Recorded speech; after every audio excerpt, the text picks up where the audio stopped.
안녕하세요. 저널리즘 토크쇼 제이입니다. 오늘 저널리즘 토크쇼 제이는 100회를 맞아서 우리가 하루하루 마주하는 언론의 모습, 또 언론의 부족함을 채워나가고 있는 다양한 노력들을 좀 짚어보도록 하겠습니다.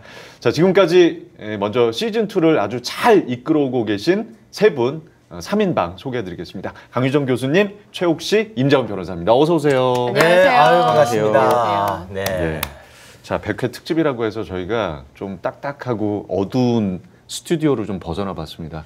어떠세요? 예. 아니, 화사하지 않습니까? 근데 보통 뭐 100회 특집쯤 되면은 화려한 셀럽들도 모시고 하는데 네. 이거 뭐 평소보다 차린 게 더 없으니 이게 도대체 뭔 일인가 싶네요. 아니, 누가 좀 나왔으면 했으면 하는 인물이 좀 있었어요, 최욱 씨는? 있으면 나온대요? 아니 뭐 노력이라도 했을 거 아니에요, 저희가. 노력했는데 다 거절당했어요. 아, 그랬답니까? 아니, 강유정 교수님. 예. 저는 뭐 이제 우리 정우성 씨가 한번 나왔으니까 이제 여성 영화 배우가 나왔으면 어떻을까? 근데 조금 일정들이 다 바쁘셨던 것 그러니까요. 같아요. 네. 예. 그래도 CF 섭외 들어가면 아마 응했을 겁니다.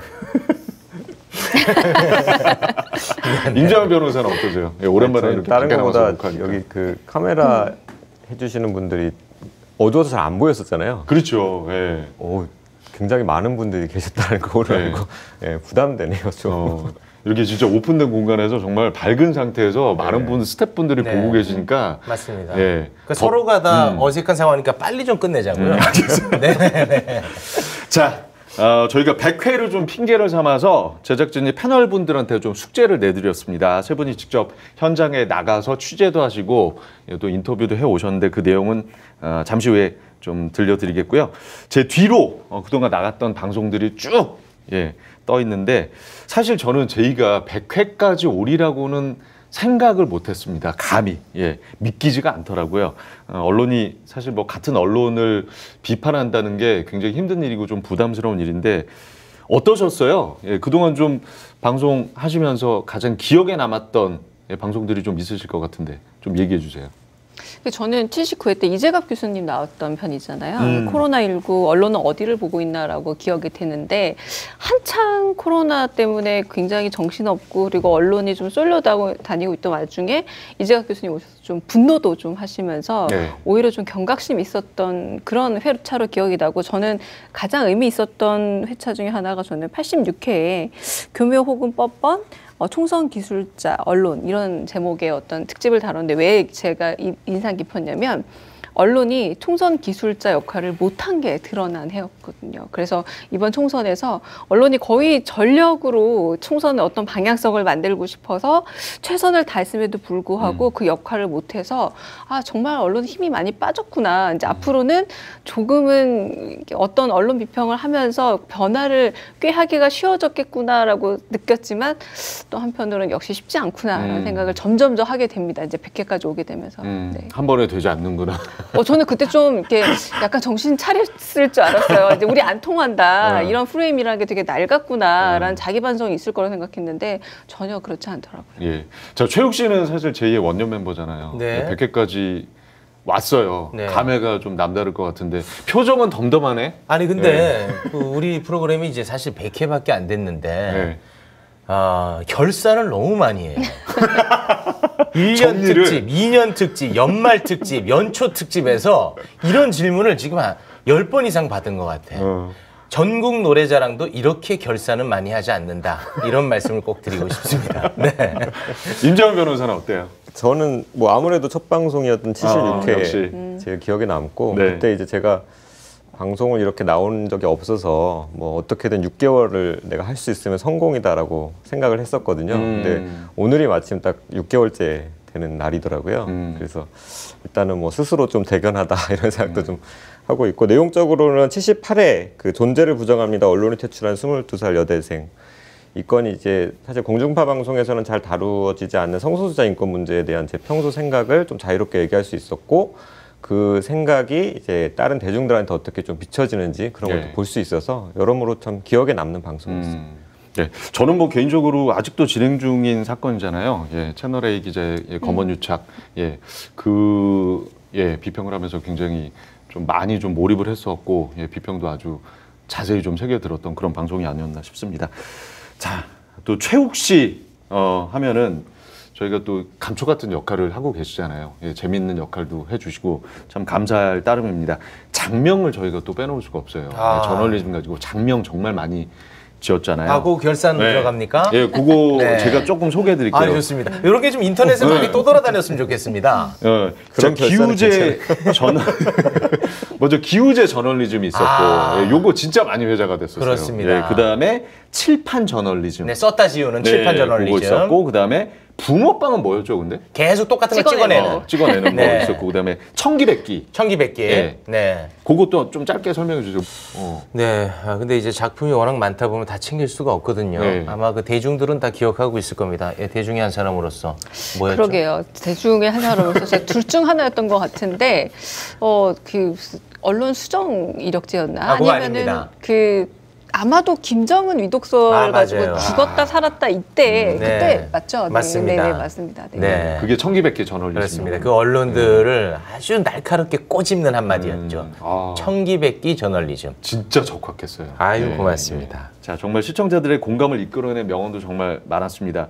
최저임금은 맛있는 걸 먹기 위한 게 아니라 먹고 사는데 필요한 최소한의 돈. 이거 기억나세요? 아, 제 작품입니까? 아, 기억이 안 나요? 아유, 굉장히 그 얘기 잘했네요. 기억을 좀 해보세요. 아유, 근데 이제 네. 우리가 제1을 100회 동안 해오면서 가장 많이 나온 단어 중에 하나가 최저임금. 최저임금. 그리고 탈원전입니다. 아, 그래서 언제 한 얘기인지 잘 모르겠습니다만 충분히 뭐 그런 얘기가 나올 법하죠. 그 다음에 신문이라 쓰고 포장지라 읽는다. 요거 괜찮았어요. 저는 여기서 좀 대한민국 감동했습니다. 1등 신문을 자랑하는 그 언론사에서 사람들에게 전달되기도 전에 포장지로 네. 전용되는 그 현장을 우리가 목격하지 않았습니까? 그러니까 웃으면서 저희가 사실 반응을 하긴 했지만 사실 굉장히 씁쓸한 부분이었고 저희도 네. 더 분발해야 하는 지점이 아니었나 그런 생각들을 하는 발언이었습니다. 자, 또 비판만큼 또 중요한 게 그럼 언론이 어떻게 좀 보도를 해야 하나 여기서 또 답을 찾는 게 아닌가 싶은데 제2에서는 13회죠. JTBC는 어떻게 신뢰도 1위가 됐나? 편을 통해서 KBS의 또 부족함을 저희가 돌아보기도 했습니다. 시즌2에서는 달라진 게 아예 저희가 그 JP기나 초대석 코너를 통해서 좋은 보도를 좀 더 조명을 해드렸는데 이런 시도들은 좀 어떻게 좀 평가를 하시겠어요? 그러니까 이게 언론 비평이라는 게 결국 좋은 언론 환경을 만들기 위해서 하는 건데 시청자들로 하여금 이제 언론으로부터 오히려 멀어지도록 만들면 안 된다라는 경계심을 저희가 계속 가지고 있는데 그런 면에서라도 좋은 기사를 발굴해서 내용을 적극적으로 소개하는 그런 시도는 앞으로도 좀 계속 됐으면 좋겠고 네. 굉장히 많은 시간과 노력을 들여서 굉장히 좋은 기사를 썼지만 가령 이제 경향신문 바다 위의 김용군처럼 많은 사람들한테 알려지지 않은 그런 기사 굉장히 많거든요. 그래서 좀 더 적극적으로 발굴해서 찾아내는 노력 계속 했으면 좋겠습니다. 네. 네, 저는 시즌1과 시즌2의 가장 큰 차별점이 바로 이 부분에 있다고 생각합니다. 임자원 변호사가 들어오면서 우리 사회에 소외된 부분들 그리고 우리 사회에서 아예 존재하지 않았던 것들 그런 부분에 대해서 우리가 이제 관심을 갖기 시작한 거 아니겠습니까? 그런데 이렇게 그 묻혀져 있던 좋은 착한 기사를 우리가 다루면 이 부분을 과연 시청자분들이 흥미롭게 보실까? 그거는 항상 개인적인 숙제로 남아 있습니다. 네, 뭐 그거는 개인적인 숙제이기도 하지만 저희 그 제2 제작진의 또 근본적인 숙제이기도 한 것 같아요. 네. 그러니까 저는 좋은 기사는 언제나 있었다고 생각하거든요. 있었지만 눈에 띄지 않았을 네네. 뿐이죠. 그래도 저희가 언론 비평을 하면서 일테면 좀 부족한 언론들 그리고 너무 관행에 빠져 있는 언론들을 지적하기도 했지만 한편으로는 재밌는 기사가 아니라면 여기서 말하는 재밌는 것이라는 조금 선정적이거나 아니면 화제성이 떨어져서 조금 윤리적인 태도로 봐야 되는 것들에 대해서 우리도 역시 관습은 없었나라고 좀 거꾸로 묻는 게 바로 JPEG에 드러났다고 생각을 합니다. 그래서 JPEG에서 저 같은 경우는 텔레그램 N번방 사건을 우리가 다뤘을 때만 해도 그 문제가 세상에 수면 위에 안 떠올랐어요. 그랬었죠. 이미 그 전해에 김한 기자가 맞습니다. 한겨레에서 특집으로 다뤘을 때도 더 안 드러났을 뿐만 아니라 우리가 다룰 때도 그게 뭐야 정도였는데 이후에 정말 아주 폭발적인 관심을 네. 받았고 지금은 아무도 모르는 사람이 없게 된 건데 만약에 한겨레의 첫 번째 보도가 없었더라면 이게 훨씬 더 멀고 지난한 길이 됐을 거라는 생각이 들거든요. 그래서 그런 부분에서 그래서 재미없더라도 혹은 재미만으로 우리가 언론이 가면 안 된다라고 늘 얘기하고 있기 때문에 이 부분에 대해서는 좀 가긴 가야 되지만 좀 최욱 씨가 좀 더 약간 힘써 주셔서 기왕 재미있게 전달이 됐으면 그렇죠. 하는 바람이 있어요. 중요하죠. 네. 아, 그래요? 네. 예, 저희 뒤쪽으로 보시면은 1회부터 100회까지 저희가 방송됐던 영상들을 저희가 캡처를 해서 좀 모아놨습니다. 뭐 최욱 씨도 여러 그 출연자들을 좀 만나 보셨잖아요. 네, 기억에 네. 남는 출연자가 좀 있어요? 방송 내용도 좀 기억이 나고 어떠세요? 있죠. 최욱에게 소위 레전드 짤을 선물해 주신 강효상 전 의원이 생각이 납니다. 1회 출연자였는데 전 사실 못 모르고 스튜디오에 앉아 있다 보니까 뭐 다소 조금 겁 없이 예. 도발해서 예. 그 장면이 좀 화제가 많이 됐었지요. 어떤 도발을 하셨었죠? 저는 아니 기억이 그러니까 좀 안 제가 나가지고. 강효상 의원에게 네. 한반도 평화 그런 관련한 이야기를 하다가 그쪽 당은 한반도 평화가 오지 않았으면 좋겠죠. 뭐 이런 류의 질문을 좀 했던 걸로 기억이 나는데 지금 같았으면 아마 그런 질문 못했을 것 같네요. 네. 아니 근데 1회에도 긴장을 전혀 하지 않으시고 굉장히 대담한 질문을 하셨네요. 네, 저는 뭐 못 몰랐기 때문에 네. 가능한 일이 아니었나. 근데 그거 나가고 나서 많은 네. 분들이 저한테 굉장히 기백 있고 잘했다고. 용기 있다 이런 칭찬을 해주시는데 네. 그것은 사실 아니었거든요. 부끄럽습니다. 그런 칭찬들이. 아니 근데 그런 기백들을 좀 쭉 이어갔으면 좋겠는데 회를 거듭할수록 역할을 좀 안 하고 있는 것 같아요. 그러니까 욕을 좀 덜 먹고 있습니다. 왜 그런 거예요? 네? 네, 사실 이렇게 날카로울수록 네. 반작욕은 더 심해지거든요. 욕을 많이 먹어. 욕 먹기 싫어서 단순히. 네.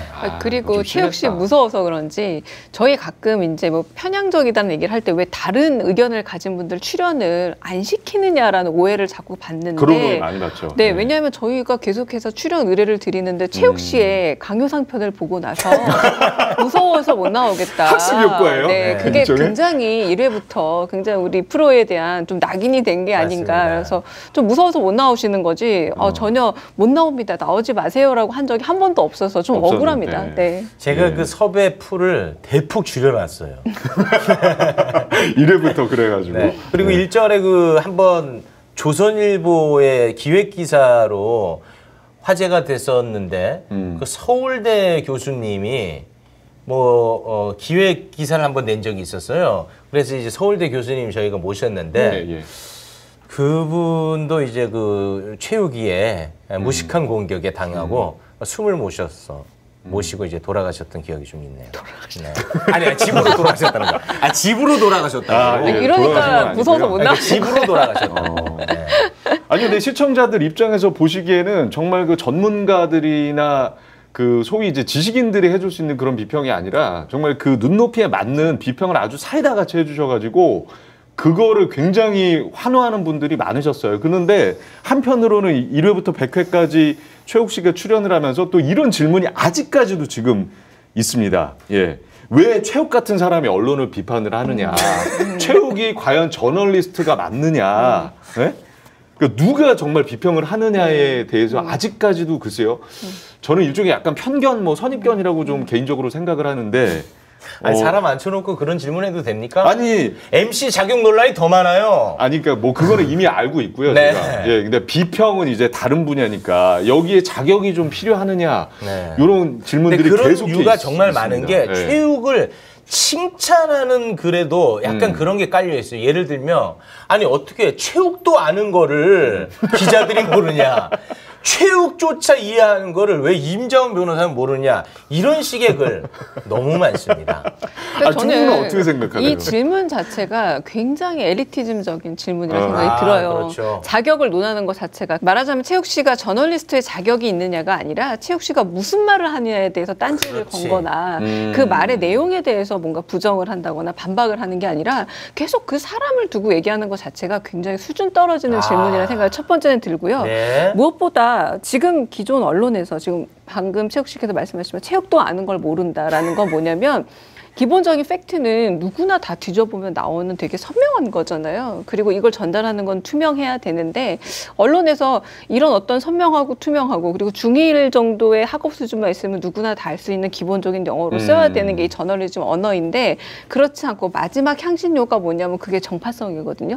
너무 정파성이 많은 것들을 뿌려놓고 있다 보니까 원래 가지고 있었어야 될 맛, 팩트라던가 혹은 투명성 같은 게 다 사라지고 나니 저는 최근 언론을 보면 좀 인공 감미료 같은 거예요. 진짜 그 맛이 아니라 너무 많은 향신료가 정파성에 녹여 있어서 이런 환경 속에서 저는 마지막으로 만약에 언론이 자정 능력이 있어서 그런 부분에서 자기 비평을 했으면 최욱 씨도 그렇고 이 프로그램이 존재할 이유가 없는데 지금은 조금은 안타깝게도 외부에서 조금은 압력을 가해서 겨우 어렵게 지금 껍질을 벗기고 있는 중이거든요. 그런데도 아직도 누가 말하느냐를 가지고 좀 트집을 잡는 건 애당초 질문이 잘못됐다라는 생각이 듭니다. 너무 고맙습니다. 그러니까 본질에 막 하고 뿌려져 있던 그 MSG 뭐 여러 가지 이제 막 그 건더기 같은 거 쓸데없는 불순물들을 제거해주는 역할을 하신 거예요. 제가 네, 그렇게 보면 되는. 그게 딱 본질만 드러나게 수면 위로.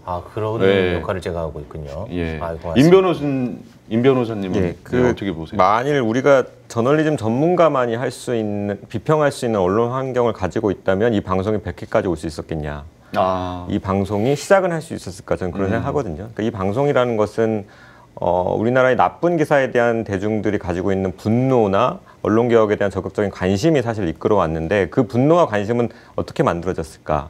그분들이, 그러니까 모든 사람들이 사실 지적할 수 있고 알 수 있고 화낼 수 있는 문제들을 계속 지금 언론이 만들어내고 있기 때문에 사실 그렇게 모아졌고 방송도 이어져 왔다고 생각하거든요. 가령 이제 정파성이 심하다, 편향돼 있다, 뭐 혐오 표현을 확산시킨다 이런 거는 사실 누구나 할 수 있는 얘기잖아요.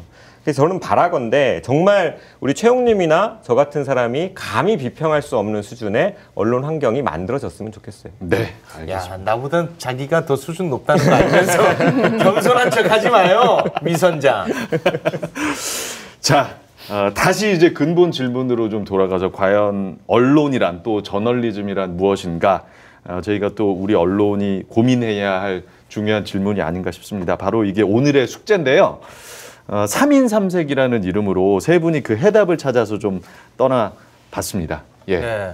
이게 4명인데 또 네네. 역시나 3인 3세. 소외될까봐. 우리 또 진행자는 네. 아무것도 하지 않겠다라는 안일한 태도.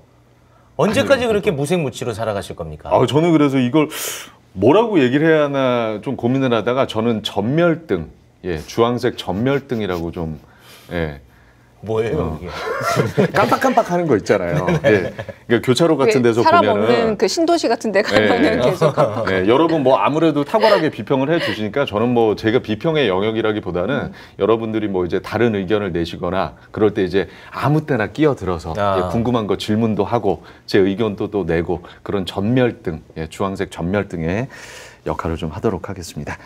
자, 일단 첫 번째 타자는 최욱 씨입니다.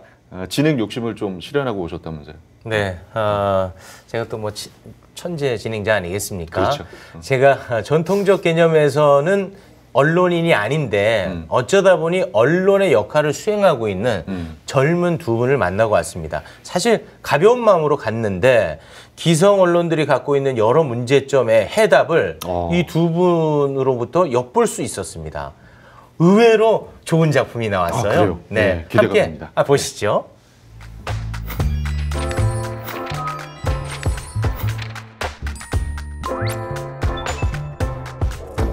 여러분 안녕하십니까? 팟캐스트 대통령 최욱입니다. 처음으로 야외 촬영을 나왔습니다. 유튜브 대통령이 있다고 해서 한번 찾으러 가볼까요? 안녕하세요. 아유 우리 유튜브 대통령 진용진 씨. 반갑습니다.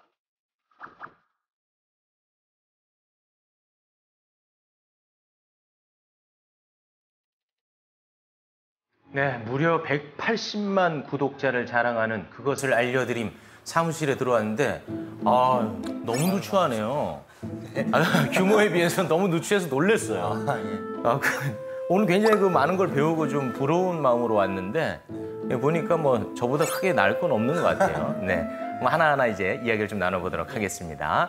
자, 그리고 오늘 또 대단한 한 분이 옆에서 기다리고 계시는데 유닉의 김소연 대표님 어서 오십시오.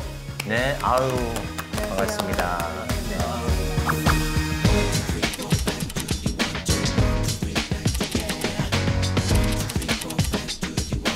유닉이 어느 정도로 대단한 회사인지.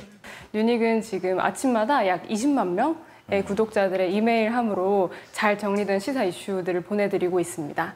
제가 추구하는 방향의 그런 언론사인 것 같아요. 아, 정말요? 그러니까 딱딱하고 어려운 뉴스를 아주 쉬운 언어로 구독자한테 이렇게 전파한다는 네. 그런 취지 아니겠습니까? 네, 정확히 맞는 것 같습니다. 네. 지금까지 가장 반응이 뜨거웠던 게 뭐였어요? 그러니까 저희가 쉬운 걸 다루면 반응이 별로 없고요. 아, 어려운 걸 쉽게 전달해야 네. 반응이 뜨겁군요. 약간 삼바 사태 같은 거를 이제 마치 드라마 씬, 극본처럼 전달을 한 게 있었어요.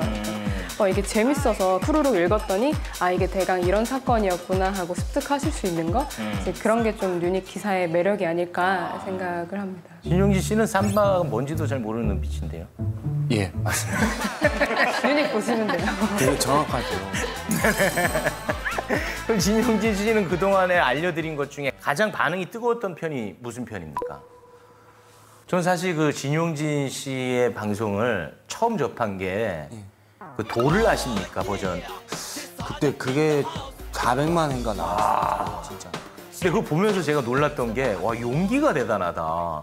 혹시 뭐 취재하면서 개인적으로 좀 위협을 느꼈다든지. 장기 매매범이라든가 그런 분들한테 이제 지하철 화장실에 붙어 있잖아요, 장기 네. 매매 스티커. 거기다 전화를 걸고 협박 전화도 받고 협박 문자도 받은 적이 있었어요. 근데 그런 용기는 어디서 나는 거예요? 찍으면서 그런 생각이 들죠.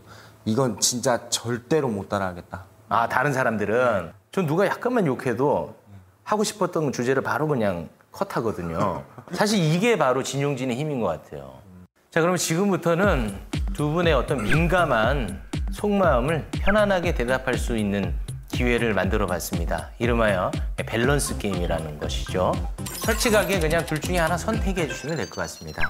자 그럼 먼저 우리 김소연 대표님께 네. 여쭤보겠습니다. 둘 중에 하나 선택해 주세요. 네. KBS 사장 자리와 유닉의 CEO 자리. 저는 고민 없이 유닉 CEO를 할 것 같아요. 그래요? 네, 네. KBS 사장인데 네, 네, 저는 유닉 할 겁니다. 왜요? 저는 우리 세대? 그러니까 제가 정말 필요해서 만든 서비스라서 우리 세대에 이렇게 영향력을 끼치고 있는 게 기뻐요. 네, 또 그리고 뭐 먼 훗날에 유닉이 KBS보다 커질지 어떻게 압니까? 굉장히 원대한 꿈을 갖고 계시네. KBS 사장님 이 방송 보면 굉장히 우라통이 터질 것 같네요. 네.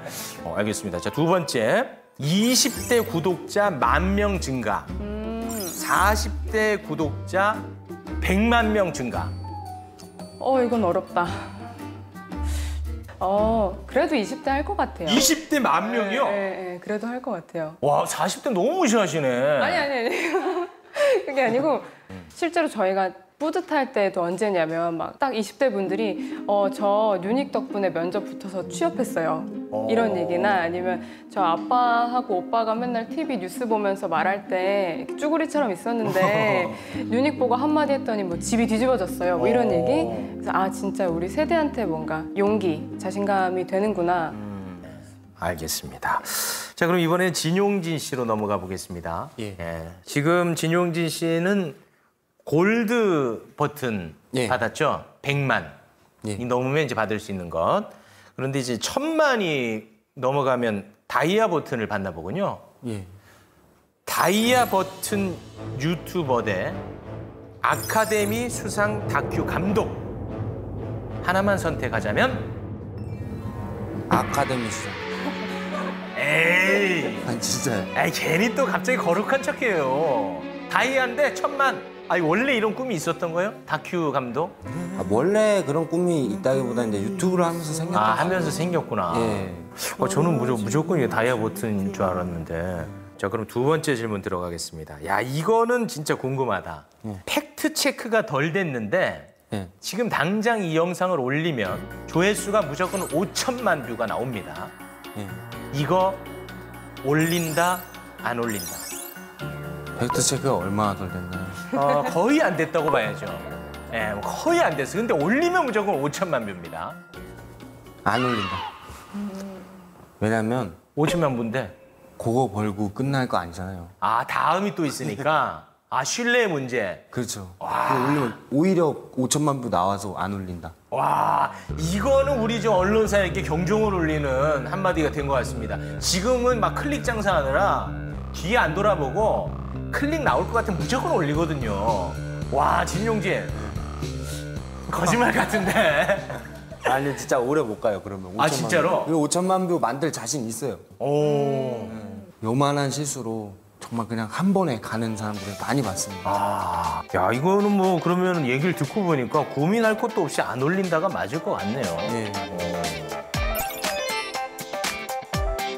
두 분이 하고 있는 이 컨텐츠가 잘 되니까 기성 언론에서 작정하고 비슷하게 또 만들었는데 안 돼요. 그것을 알려드림에서는 솔직히 방송사들보다는 좀 유리한 것 같아요. 그렇죠. 예. 범죄자들이 제보를 해요. 내가 그랬다 이러면서.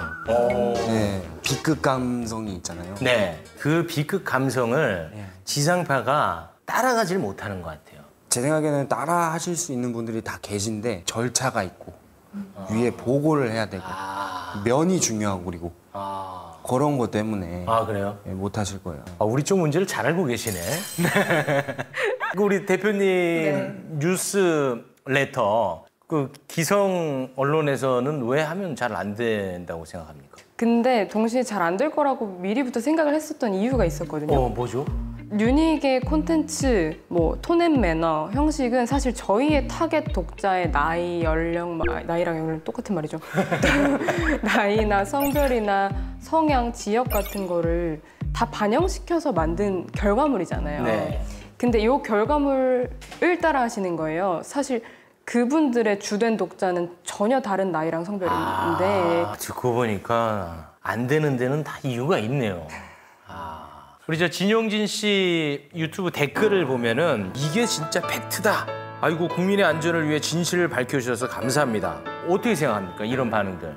언론이 뭔지 저는 잘 모르겠는데 팩트를 알려주고 그러면서 이제 구독자분들이 그런 신임이 쌓여 있는 것 같아요. 우리 그 진용진 씨가 방금 언론이 난 뭔지 모르겠다라는 표현을 썼는데 우리 대표님은 네. 언론이 뭐라고 생각하는지. 제가 좋아하는 책이 하나 있어요. 알랭드 보통의 뉴스의 시대라는 책을 굉장히 좋아하는데 거기 그런 얘기가 나오거든요. 뉴스는 개인이 자기 울타리 바깥을 내다볼 수 있는 힘이다. 거기에는 보탬이 조금씩 되고 있는 것 같아서 뿌듯해요. 책 얘기하니까 바로 등 돌리대요. 어때요? 얘기 들어보니까. 되게 똑똑한 분이다. KBS를 비롯한 기성 언론에게 하고 싶은 말씀 있으면 한 말씀 좀 부탁을 드리겠습니다. 저도 책에서 책 인용 안 해도 돼요. 누가 내 치즈를 옮겼을까라는 책에서 생지가 얘기하거든요. 그 창고에 치즈가 없어서 말랑 다른 치즈를 찾으러 가자 이렇게 얘기를 해요. 언론도 그런 식으로 좀 면을 조금 내려놓고 그동안 했었던 거와 다르게 변화되고 저 같은 사람이 쉽게 접근할 수 있는 유닉 같은 그런 것들이 많이 나와야 된다고 생각합니다. 새로운 치즈를 찾으러 다녀라. 그 책 언제 읽었어요? 2005년도인가? 저희는 젊은 애들 뉴스 안 봐라는 말이 되게 편견이라고 생각했던 팀이거든요. 안 보는 게 아니고 못 보는 건데 뭔가 어려움이 있어서 그래서 저희는 그 어려움이 뭔지를 솔직하게 듣고 해결하는 데 집중한 팀이에요. 그런 열린 소통 같은 것이 한층 그 갭을 잘 메꾸지 않을까 그런 생각을 합니다. 알겠습니다. 앞으로 두 분이 만드는 콘텐츠 저 열심히 잘 소비하도록 하겠습니다. 함께해 주셔서 고맙습니다. 감사합니다. 네, 고맙습니다. 그러니까 언론이 뭐 별거 아니다라는 걸 많이 느꼈습니다. 그냥 사람들이 궁금해할 만한 것들을 전달해주고 그리고 궁금해할 것들을 발굴해서 전달해주고 전달할 때 전달이 잘 될 수 있게끔 좀 더 쉽고 스타일리시하게 하는 것뿐이에요. 그리고 좀 더 정확하게 크로스 체크하고 팩트 체크하고 그게 뭐 언론이지 뭐 대단한 것이 언론이 아니다. 아주 그 기본에 충실한 그런 시간이었던 것 같습니다. 아니 가벼운 마음으로 인터뷰를 하러 갔다고 그러셨는데 굉장히 알찬 내용이 많네요. 배워야 할 그러네요. 것들도 많고. 이제 편집의 과정을 거치면서 네. 저의 굉장히 자극적이고 선정적인 질문들은 다 빠졌네요. 네, 그러면서 우리 시대 언론에게 네. 전할 만들은 다 담겨 있었던 것 같아요. 저도 보고 깜짝 놀랐습니다. 잘 나온 것 같은데요? 그러게요. 배울 점이 많고 많았어. 툭툭 던지는데 저렇게 나는 언론이 몰라요. 하지만 팩트 체크 안 된 건 안 어울려요. 그런 그렇지. 기본기가 저희가 없어서 매번 얘기했는데 네. 좀 뜨끔합니다. 네. 아니 진짜 그 언론이 뭔지 모른다는 그 말 속에 모든 것이 다 들어있는 것 같아요. 그러니까 사실 두 분이 막 뭐 이렇게 말씀을 장황하게 하시거나 뭔가 설명을 하시려고 하는 게 아닌데 네. 지향점이 정말 뚜렷하구나. 그래서 네. 묵묵히 우직하게 한계를 갈 수 있구나라는 느낌이 저는 굉장히 인상적이었어요. 그러니까 뭐 거창하게 네. 저널리즘 또 뭐 네. 언론의 본령, 뭐 지침 어. 뭐 이런 게 의미가 없다는 거예요. 그냥 상식대로 하니까 결국은 이분들은 원칙을 지키고 있는 일이 돼버린 맞아요. 거죠. 음. 그러니까 사실 유튜브의 세계는 시장 논리에 따라서 잘 움직이는데 대한민국 언론은 이 시장 논리가 안 먹히는 것 같아. 신뢰를 잃으면 언론사가 없어져야 되는데 없어지지가 않잖아요. 이제 그런 부분들 저 짧은 영상에서 다 담겨 있었던 거 네. 아니에요. 임장 변호사는 어떻게 보셨어요? 그 김소연 대표가 타겟팅을 분명하게 설정을 하고 계속 그걸 추구한다라는 게 되게 인상적인 것 같아요. 그러니까 지금 언론이 독자들로부터 계속 거리감이 생기는 가장 큰 이유 중에 하나가 항상 뻔한 얘기로 느껴지는 소식들을 전한다. 맨날 대기업 얘기, 맨날 검찰 수사 얘기고 맨날 서울 수도권 중심의 얘기들을 해서 결국 독자들은 이거 도대체 누구 들으라고 하는 얘기야? 라는 생각 갖게 되거든요. 그러면서 멀어지는데 김소연 대표가 하는 언론 행위는 당신 들으라고 하는 얘기야를 당신의 입장에서 알 것 같은 거예요. 아, 이거 나 들으라고 하는 소리구나. 그러면 사실은 그만큼 거리가 좁혀지고 네. 우리 지금 언론이 가져야 될 자세도 어쩌면 그런 부분이 아닐까라는 생각이 너무 맞는 말씀인 게 사실 우리가 언론들이 클릭 장사에 혈안이 돼 있다 이렇게 비평했는데 말씀하신 것처럼 클릭 장사를 원하는데도 맨날 뻔한 이야기만 한다는 거예요. 그런데 제가 만났던 두 사람, 특히 이제 진용진 씨 같은 경우에는 이 독자들이 궁금해할 만한 아이템 선정을 발굴을 기가 막히게 잘합니다. 아. 근데 그게 사실 구독자를 끌어들이기 위한 노력인데 네. 이게 결과론적으로는 좀 공익적으로도 갈 수 있는 거죠. 그 이제 대표적으로 애견샵 강아지들이 다 크면 어디로 가나 충분히 궁금해할 수 있죠. 궁금하기도 진짜로. 하고 사실 이거는 또 우리 사회에 의미 있는 메시지가 될 수도 있습니다. 그리고 실시간 검색어 1위를 하려면 몇 명이 검색해야 되나 진짜 궁금하지 않습니까? 그것도 이제 그럼 직접 실험을 한 거예요? 그렇습니다. 어. 우리 뭐 진행자께서는 단 한 번도 실검 1위를 해본 적이 없어서 좀 거리감이 있을지 모르겠는데 결혼할 때 한 번 했었어요. 한 번 했었습니까? 예, 결혼. 네. 근데 아나운서가 누군지 궁금하니까 일단 네. 알아봐야 되는데. 결혼이나 해야 일이 되는군요. 네네. 네, 그런 것들을 실증적으로 네. 진짜로 이거를 검증해 냈죠.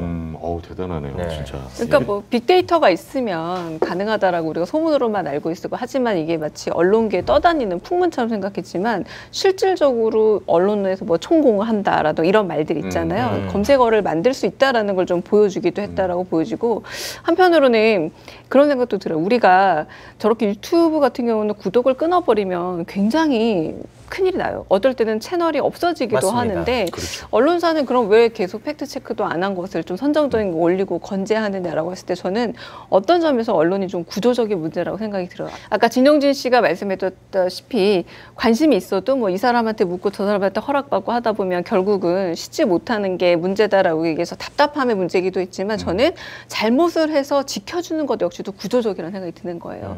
그러니까 이런 것들이 어떤 점에서 오보가 나오고 한편으로는 굉장히 잘못되고 명예훼손성 기사가 나오면 정말로 어떤 휘청할 수 있을 만한 현실력 있는 어떤 영향력을 받아야 되는데 왜 그걸 안 받느냐? 역시 구조적으로 버텨주기 때문이라고 네. 생각한다라는 거죠. 그래서 영향력 있는 유튜버들 채널을 들어가 보잖아요.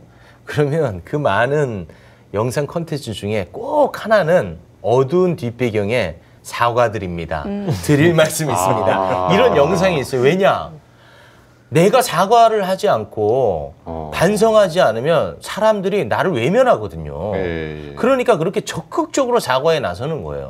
그리고 변화된 모습을 계속해서 보여주는 겁니다. 근데 저도 동의해요. 사과 안 해도 버틸 수 있는 거예요. 지금 맞습니다. 언론 현실이. 기성 언론들은 그렇죠. 그리고 다른 방식으로 구독을 끊어도 기형적 생존력을 가질 수 있다라는 거죠. 이제 이 부분에 대해서 계속 얘기는 우리가 하고 있는데 저렇게 유튜버들은 소비자들의 기호 혹은 소비자들의 윤리에 맞춰서 갈 수밖에 없어요. 자기가 원해서가 아니라고 저는 보여지거든요. 저는 기성 언론도 똑같다고 봐요. 원해서 가는 윤리는 없습니다. 확실하게 뭔가 외압이 혹은 어떤 점에서는 제재가 있어야만 좀 가지 않을까라는 생각이 들어요. 예. 영상에는 뭐 다 담기지 않았지만 뭐 여러 가지 질문을 하셨을 것 같은데 진용진 씨나 김소연 대표도 이 자리에 오기까지 뭐 여러 가지 것들을 좀 이 자리에 딱 그 위치가 정해진 건 아니잖아요. 네. 뭐 그런 경험들을 좀 얘기를 하던가요? 그러니까 진용진 씨 해서 같은 이렇게 경우에는 됐는지. 이제 그동안에 다른 크리에이터들의 영상을 편집하는 일을 한 사람이었어요. 이제 그러다가 지금 많은 사랑을 본인이 직접 방송을 제작하면서 사랑을 받게 된 케이스인데 과거에 편집하는 과정에서 신뢰를 잃어서 당장 눈앞에 이득을 취하려고 거짓말을 해서 무너지는 사례를 너무 많이 봤던 거예요. 그러다 보니까 이거는 그냥 내가 죽는 문제라고 체험적으로 알고 있는 거예요. 누가 가르쳐 준 것도 아니고 뭐 어떤 가이드라인이 있는 것도 아닙니다. 그러니까 아까 이제 보신 바와 같이 팩트 체크가 되지 않은 것 올리면 5천만 뷰가 나와도 고민 없이 안 올린다는 거죠. 전 저 똑같은 질문 기자분들한테 해봤으면 좋겠어요.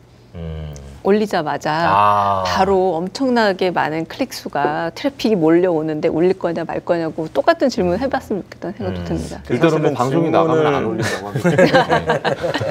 그 질문을 하지 않아도 답을 알 수 있는 사례들이 최근에도 벌어지고 있다는 생각이 드는데요. 네. 그 지금 얘기하신 그 팩트 체크라는 게 어떻게 보면은 전통적인 저널리즘 규범 가치의 가장 대표적인 거잖아요. 근데 우리가 예전에 유튜브 그 언론에 대해서도 이야기할 때 새로운 미디어와 레거시 미디어의 차이를 구별하는 기준 중에 하나로 그걸 봤단 말이에요. 전통적인 저널리즘 규범에 복무를 하느냐, 그것으로부터 자유로우냐. 그런데 방금 얘기했듯이 전용진 씨 같은 분들은 팩트체크라는 것이 결국 신뢰를 이룰 수 있는 것이기 때문에 굉장히 중요하게 생각을 하는데 기성 언론이 그렇지 않은 사례들은 굉장히 많이 보잖아요. 가장 최근에도 엄청난 논란이 일으켰던 뉴스원 기사 알바하다 연봉 5천 소리 질러. 이게 인천국제공항공사의 정규직 사태와 관련된 것이었는데 기사 내용이 그랬죠. 그 정규직 전환 대상자로 보이는 노동자의 그 굉장히 저열한 멘트입니다. 졸지에 서울대급 됐다. 니들 5년 이상 버틸 때 나는 돈 벌면서 정규직 됐다. 이런 걸로 취준생들을 조롱하는 것 같은 그 글을 기사화를 했는데 그거를 누가 썼는지 심지어 그 글의 내용이 사실인지 전혀 팩트 체크하지 않았고 심지어 그 내용 중에 상당 부분은 거짓인 것으로 확인이 됐단 말이죠. 그런데 최근에 이 회사는 이 기자한테 이달의 기자상이라는 거를 수상을 했어요.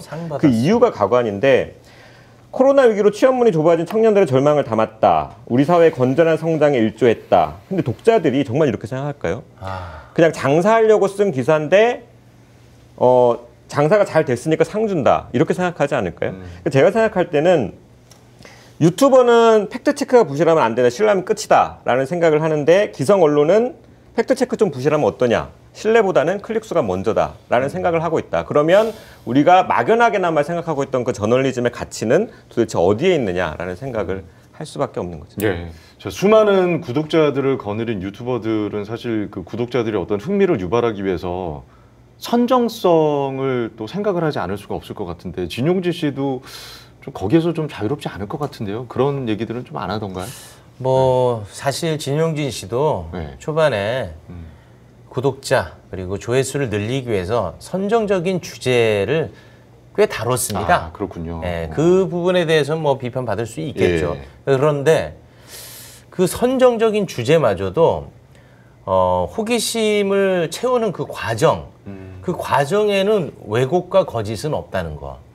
그거는 그래도 조금 인정받아야 될 부분 아닌가 싶습니다. 있는 그대로 취재를 하고 네. 사실관계를 다루고. 근데 좀 선정적인 주제들이 있더라고요. 네, 맞습니다. 그런데 점차 나름의 자정 능력을 가지고 방향성이 계속 한 방향으로 옮겨가고 있는 걸 목격할 수 있고 우리 여러 번 다뤘지만 굉장히 극우 유튜버들 경우에는 그 선정성의 맛을 알아서 더 선정적인 것들을 계속 올리는 게 있단 말이에요. 그러니까 네. 출발은 비슷할지 모르겠지만 자정 능력 그게 더 중요한 게 아닌가라는 생각이 들기도 합니다. 네. 임자훈 변호사는 그 영상을 좀 보셨어요? 선정적인 영상. 예, 예. 근데 저는 사실은 뒤에 부분 그 스님은 과연 모기를 잡을까 뭐 이런 걸 봤는데 되게 재밌게 봤어요. 저도 궁금했던 거거든요. 아무튼 뭐 이 두 분 같은 경우는 언론 그다음에 저널리즘에 대해서 굉장히 뭐 심각하게 막 고민을 하신 분들은 아닌데 정말 여지껏 지금까지의 경험을 통해서 그거를 저절로 체득하신 분들이 아닌가. 그래서 그 원칙만을 지켜가자라는 게 분명하게 느껴져서 좀 다행이라는 생각이 듭니다. 근데 유닛 같은 경우에는 젊은 층들 사이에서 굉장히 화제가 되고 있어서 기성 언론이 지금 이거를 좀 많이 따라하고 있지 않습니까? 네. 근데 이게 그 따라한다고 저는 될 것 같지가 않은데 예, 단순히 이거 표방한다고 해서 어떠세요? 아까 김수현 대표 말이 저는 정답이라고 생각을 네. 해요. 굉장히 뚜렷한 타겟, 20대 그리고 어떤 성별도 좀 정해놓고 이렇게 뉴스를 만들 때는 정확하게 자신이 어떤 뉴스를 만들어야 되는지 알고 있다는 뜻입니다. 만드는 사람이. 그런데 사실 좀 몇십 년 전에 있었던 일이기도 해요. 이메일 뉴스레터라는 거를 기성 언론들이 그러니까 우리가 보는 종이 신문들이 말하자면 조금 미래지향적인 사업으로 좀 키워나가다가 어느새 좀 흐지부지 사라졌었거든요. 그런데 요즘에 다시 구독 경제 중에 하나로서 이렇게 뉴스 구독의 신뢰가 많아짐으로 인해서 지금 기성 언론들이 좀 하고 있긴 합니다만 뭐 완전히 똑같은 성격이라 할 수 없지만 뭐 이를테면 중앙일보에도 그런 캐릭터가 하나 있고요. 그리고 한국일보도 있긴 있었습니다만 지금 아마 들어가서 확인해 보시면 전부 다 서비스가 중지되어 있을 거예요. 왜냐하면 그냥 우리가 만든 뉴스를 그대로 전달한다라거나 혹은 정확하게 타겟팅된 연령이나 성별 혹은 이런 것들이 없이 그냥 만들어진 뉴스고 퀄리티 높다 생각해서 전달하는 것만으로는 이게 효력이 없다라는 거죠. 그러니까 결국은 구독 경제가 답은 맞긴 맞습니다만 아무거나 다 실어보내면 안 된다는 걸 또 몸소 보여주고 있는 게 아닌가 싶습니다. 예. 네, 그런데 성과가 없기도 했거니와 유닉이 사랑받는다고 위기감에 기성 언론들이 그거 따라할 이유도 없다라는 게 유닉 대표의 입장이에요. 왜 그러냐면 유닉에서 기사를 평소에 어려워서 접하지 못했던 20대들을 타깃으로 하고 있지 않습니까? 그들에게 쉽고 스타일리시하게 전달을 해주면 그 전달받은 독자들이 이제 더 많은 정보를 원하게 된다는 거예요. 그러면 기성 언론으로 넘어갈 수 있다는 거예요. 그럴 때 그들을 받아줄 수 있는 컨텐츠를 개발해야지. 그렇죠. 예, 유닛 것을 무분별하게 그냥 베끼고 따라갈 이유가 전혀 없다는 얘기를 하더라고요. 네. 네. 그러니까 경쟁 상대로 아예 생각 안 하는 것 같더라고요. 예, 김소연 대표 같은 경우는 그렇죠. 기성 기성 언론들은 이걸 사실 네. 이용할 필요가 있고 활용할 필요가 있습니다. 징검다리로서. 예. 자, 영상에는 나오지 않았는데 진용진 씨 또 유닉의 그 유닉이 기성 언론과 다른 점이 있다면 또 광고를 붙이지 않는다는 건데 이 부분은 좀 어떻게 보십니까? 왠지 이거- 광고가 붙어야 될 것 같다라는 생각이 들거든요. 그렇죠. 의견. 예. 저는 사실 사람들은 다 비슷하고 똑같다고 생각하는데 이건 뭐 지어낸 말이 아니라 예. 우리 제작진이랑 서로 뭐 이렇게 뭐 서로 짜고 하는 게 아니라 실제로 진용진 씨는 광고를 붙이지 않는답니다. 아예 없어요. 예. 아, 받고 싶대 본인도. 그런데 그렇게 했더니 이 광고 붙인 광고주의 눈치를 보게 된다는 거예요. 그럼 내가 할 말을 못 한다는 거죠. 그래서 그러한 나름의 원칙이 생긴 거죠. 그러니까 고민을 할 수밖에 없을 듯해요. 왜냐하면 어쨌든 우리가 어느 정도 자본이 있어야만 언론의 행위를 하는데도 필요한 자본이 있기 때문인데 너무 저는 좀 충격적인 게 그 지금 우리가 기성 언론 쭉 100회까지 달아오면서 얼마나 이렇게 기업에 대한 광고를 따기 위해서 마치 광고주처럼 모시는 언론들을 너무 많이 봐왔고 그러다 보니 권력 감시 기능은 만만한 쪽에는 다 행하지만 결국 금권을 가지고 있는 기업에 너무 헐렁해지고 한편으로는 좀 책임을 방기하고 때로는 변호하는 모습도 많이 봤는데 지금 유닉 같은 경우에도 하긴 하는데 이제 브랜디드 콘텐츠라는 개념을 좀 활용한다고 합니다. 이게 뭐냐면 원래는 브랜디드 콘텐츠가 뭐 레고 무비처럼 레고라는 어떤 상품을 영화에 담아내서 영화처럼 만드는 건데 조금 달라요. 어떤 점이 다르냐면 우리가 소위 말하는 사회적 기업 같은 것들이 있죠. 그러니까 좋은 일을 하고 있는 네. 월드비전이나 그린피스처럼 누구나 그들이 하는 행위에 대해서 윤리적인 동의가 있는 이런 것들을 콘텐츠로 녹여내면서 그럼에도 불구하고 광고는 광고거든요. 거거든요. 그러니까 이익관계가 없는 이 공익이라는 게 사실은 누구한테 특별한 이익이 되는 게 아니라 모든 사람한테 이익이 되는 게 그렇죠. 공익이잖아요. 하지만 대개 기성 언론들은 좀 사익이죠. 어떤 사람의 이익을 위해서 좀 봉사하는 측면이 많다면 그렇게 해결하고 있구나. 그래서 이 언론을 보자면 다 새로운 것 같은데 가만 보면 기성 언론이 가지고 있는 나쁜 점들을 다 이렇게 좋게 바꾸는 역할을 하고 있는 것 같아서 굉장히 좀 기성 언론이 보고 좀 반성해야 되지 않을까 생각도 들긴 네. 했습니다. 임장 변호사. 저는 요즘 우리 언론 보면서 되게 화가 나는 지점이 이제는 일말의 경계심조차 사라졌구나라는 생각을 많이 하거든요. 가령 최근에 한 기업 총수가 생일날 자기 회사가 만든 세탁기 앞에 쪼그려 앉는 사진이 대대적으로 보도된 적이 있어요. 그러니까 기사의 본문에 보면 그 사진이 삼성전자가 제공했다 이렇게 직접 나오기도 하거든요. 이 말은 대중들이 봤을 때 저 언론 또 삼성 홍보지 노릇하는구나 라는 시선에 대해서 전혀 부끄러움이 없는 거예요. 그것을 경계하지 않는 태도를 보이는 거예요. 하지만 유튜브에서는 기업 비판이 어려우니 광고를 넣지 않겠다 이런 말을 막 한단 말이죠. 세탁기 앞에 앉아 있는 총수들은 정말 이렇게 화려하게 조명을 하고 기사를 쓰면서 정작 이 사회에 중요하고 의미 있는 거는 또 잘 안 다루는 경향이 있습니다. 기성 언론들이. 그래서 임재영 변호사가 직접 광주 광역시에 다녀왔다면서요? 예, 그 광주의 한 20대 노동자가 또 참담하게 산재 사고를 당한 일이 있었는데 우리 언론에서 잘 다뤄지지 않았고 그래서 많이 알려지지 않아서 그 사건에 대해서 좀 알리고 싶어서 또 그 사건을 놓고 같이 얘기하고 싶어서 다녀왔습니다. 저는 그 서울 야외 촬영 가는 것도 투덜투덜 됐는데 멀리 광주까지 갔다 오셨군요. 참 잘 쓰셨네요. 거룩하십니다.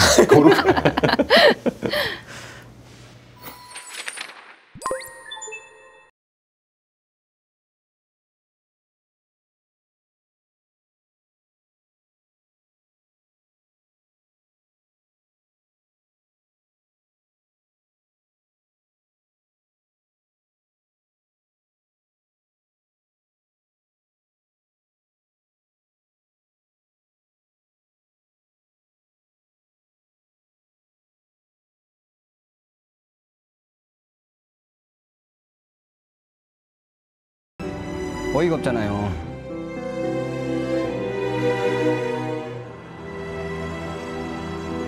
그날 일터에 갔던 재순 씨는 왜 집으로 돌아오지 못했을까요?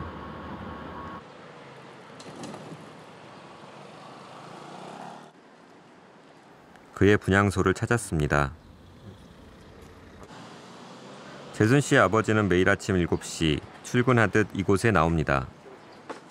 아들이 왜 일하다 목숨을 잃어야 했는지 그는 아직도 이해할 수 없다고 합니다. 24일 날 저녁에 이제 둘째한테 연락을 받았어요.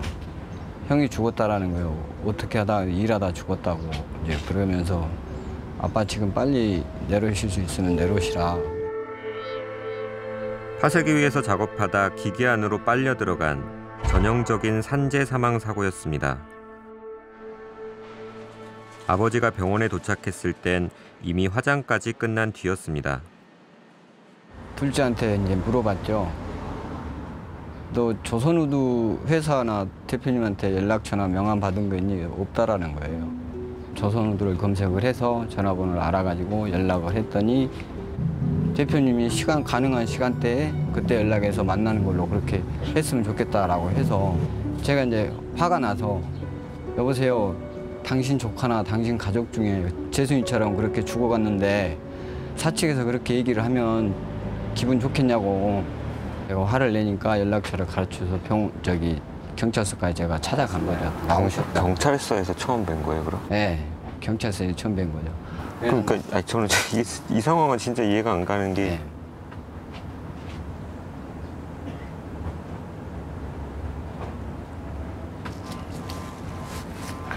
사고가 났는데 네.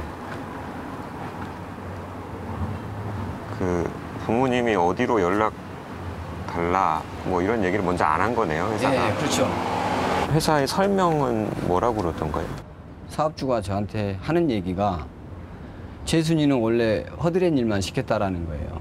지가 재순이가 파쇄기 업무하는 일도 아니고 누가 시키지도 않았는데 지가 혼자 스스로 기계를 가동해서 그런 사고를 당해서 자기 가실사다라고 하는 거예요.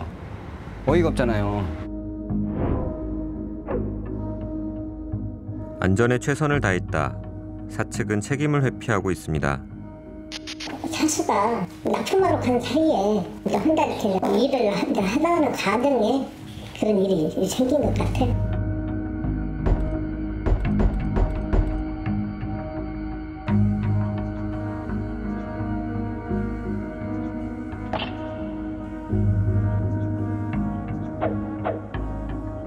안전 난간이나 차단막, 이런 기본적인 장치조차 없었다는 사실이 그제서야 드러났죠.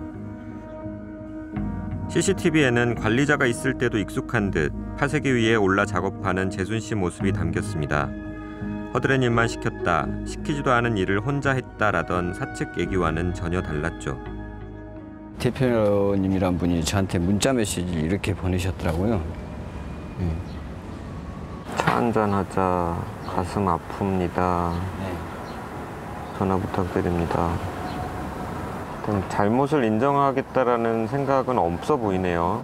사측이 잘못한 겁니다라고 인정만 해서 사죄만 하면 장례를 치르고 할 수 있을 텐데 유족인 저로서는 참 참담하죠.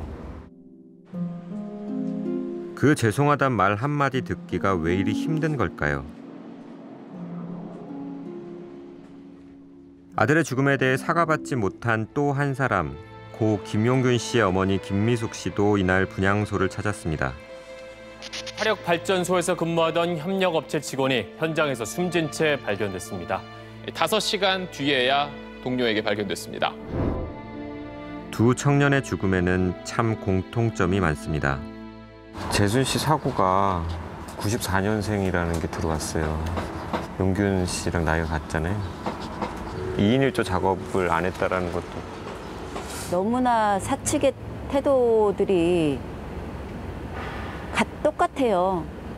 까딱하면 조금이라도 실수하면 죽을 수밖에 없는 환경을 만들어 놓고 잘못해갖고 죽으면 너의 잘못이다. 이거는 정말 이해할 수 없는.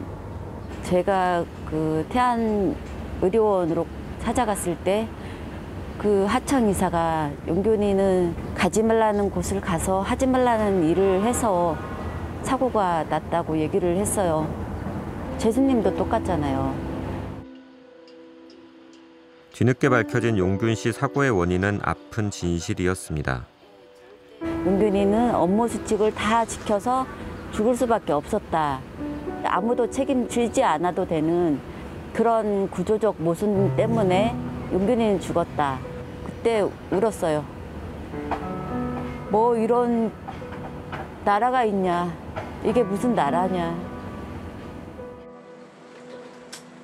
재순 씨 아버지도 끝내 눈물을 보입니다.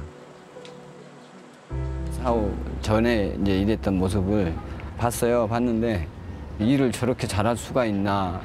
재순이가 저렇게 일을 열심히 했구나라는 생각을 하면서 진짜 미치겠더라고요. 일을 하다 죽었는데 책임지는 사람이 없습니다. 사업주의 진심 어린 사죄를 받아내서 낸 후에 장례를 치러야지 대충 마무리합시다 이래버리면 결국은 돈 있는 사람들이 이기더라 이런 생각을 하게 되잖아요. 정말 너무 분했어요. 그때 용균이 죽게 만들었으면 먼저 사과를 하고 그렇게 나와야 되는 거고. 근데 처음 만난 자리에서 너의 아들 잘못이다 라고 했을 때 그게 처음 만났을 때 할 소린가. 오늘도 어딘가에선 누군가의 가족들이 산재로 목숨을 잃고 있습니다. 그런데 왜 자꾸 묻히는 걸까요? 아버님, 이 재순 씨 사건은 언론에서 지금 잘 다루고 있다는 생각 드세요?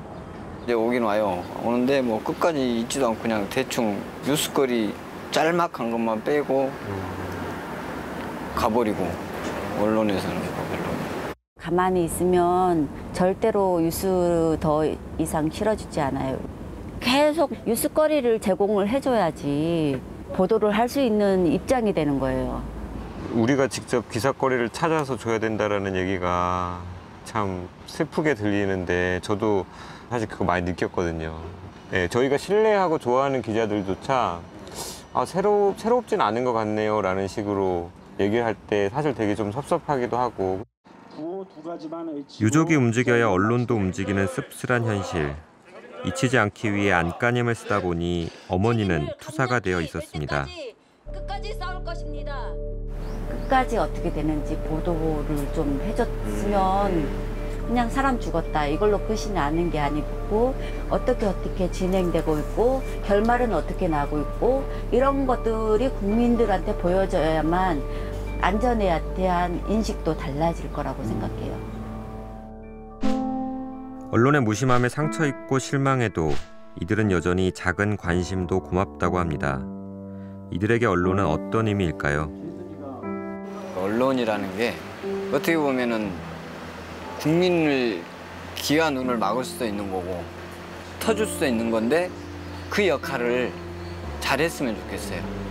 또 다른 이제 노동자들이 이렇게 노동자 가족들이 산재로 인해서 고통받고 하는 일은 없어야 되잖아요. 비록 자신의 삶이 바뀌더라도 또 다른 희생을 막기 위해 싸우겠다는 아버지. 그는 대한민국에서 평범하게 사는 게 참 힘든 것 같다고 말합니다. 평범하게 이 말을 자꾸 곱씹게 됩니다. 네, 임장 변호사. 고 김재순 씨 아버님 만나고 오셨는데 어떠셨어요? 뭐 방송 영상에도 나오지만 인터뷰를 제가 해야 되는데 화가 나서 이제 말을 잇지 못하는 상황이 있었고, 이분이 이제 아들을 잃었는데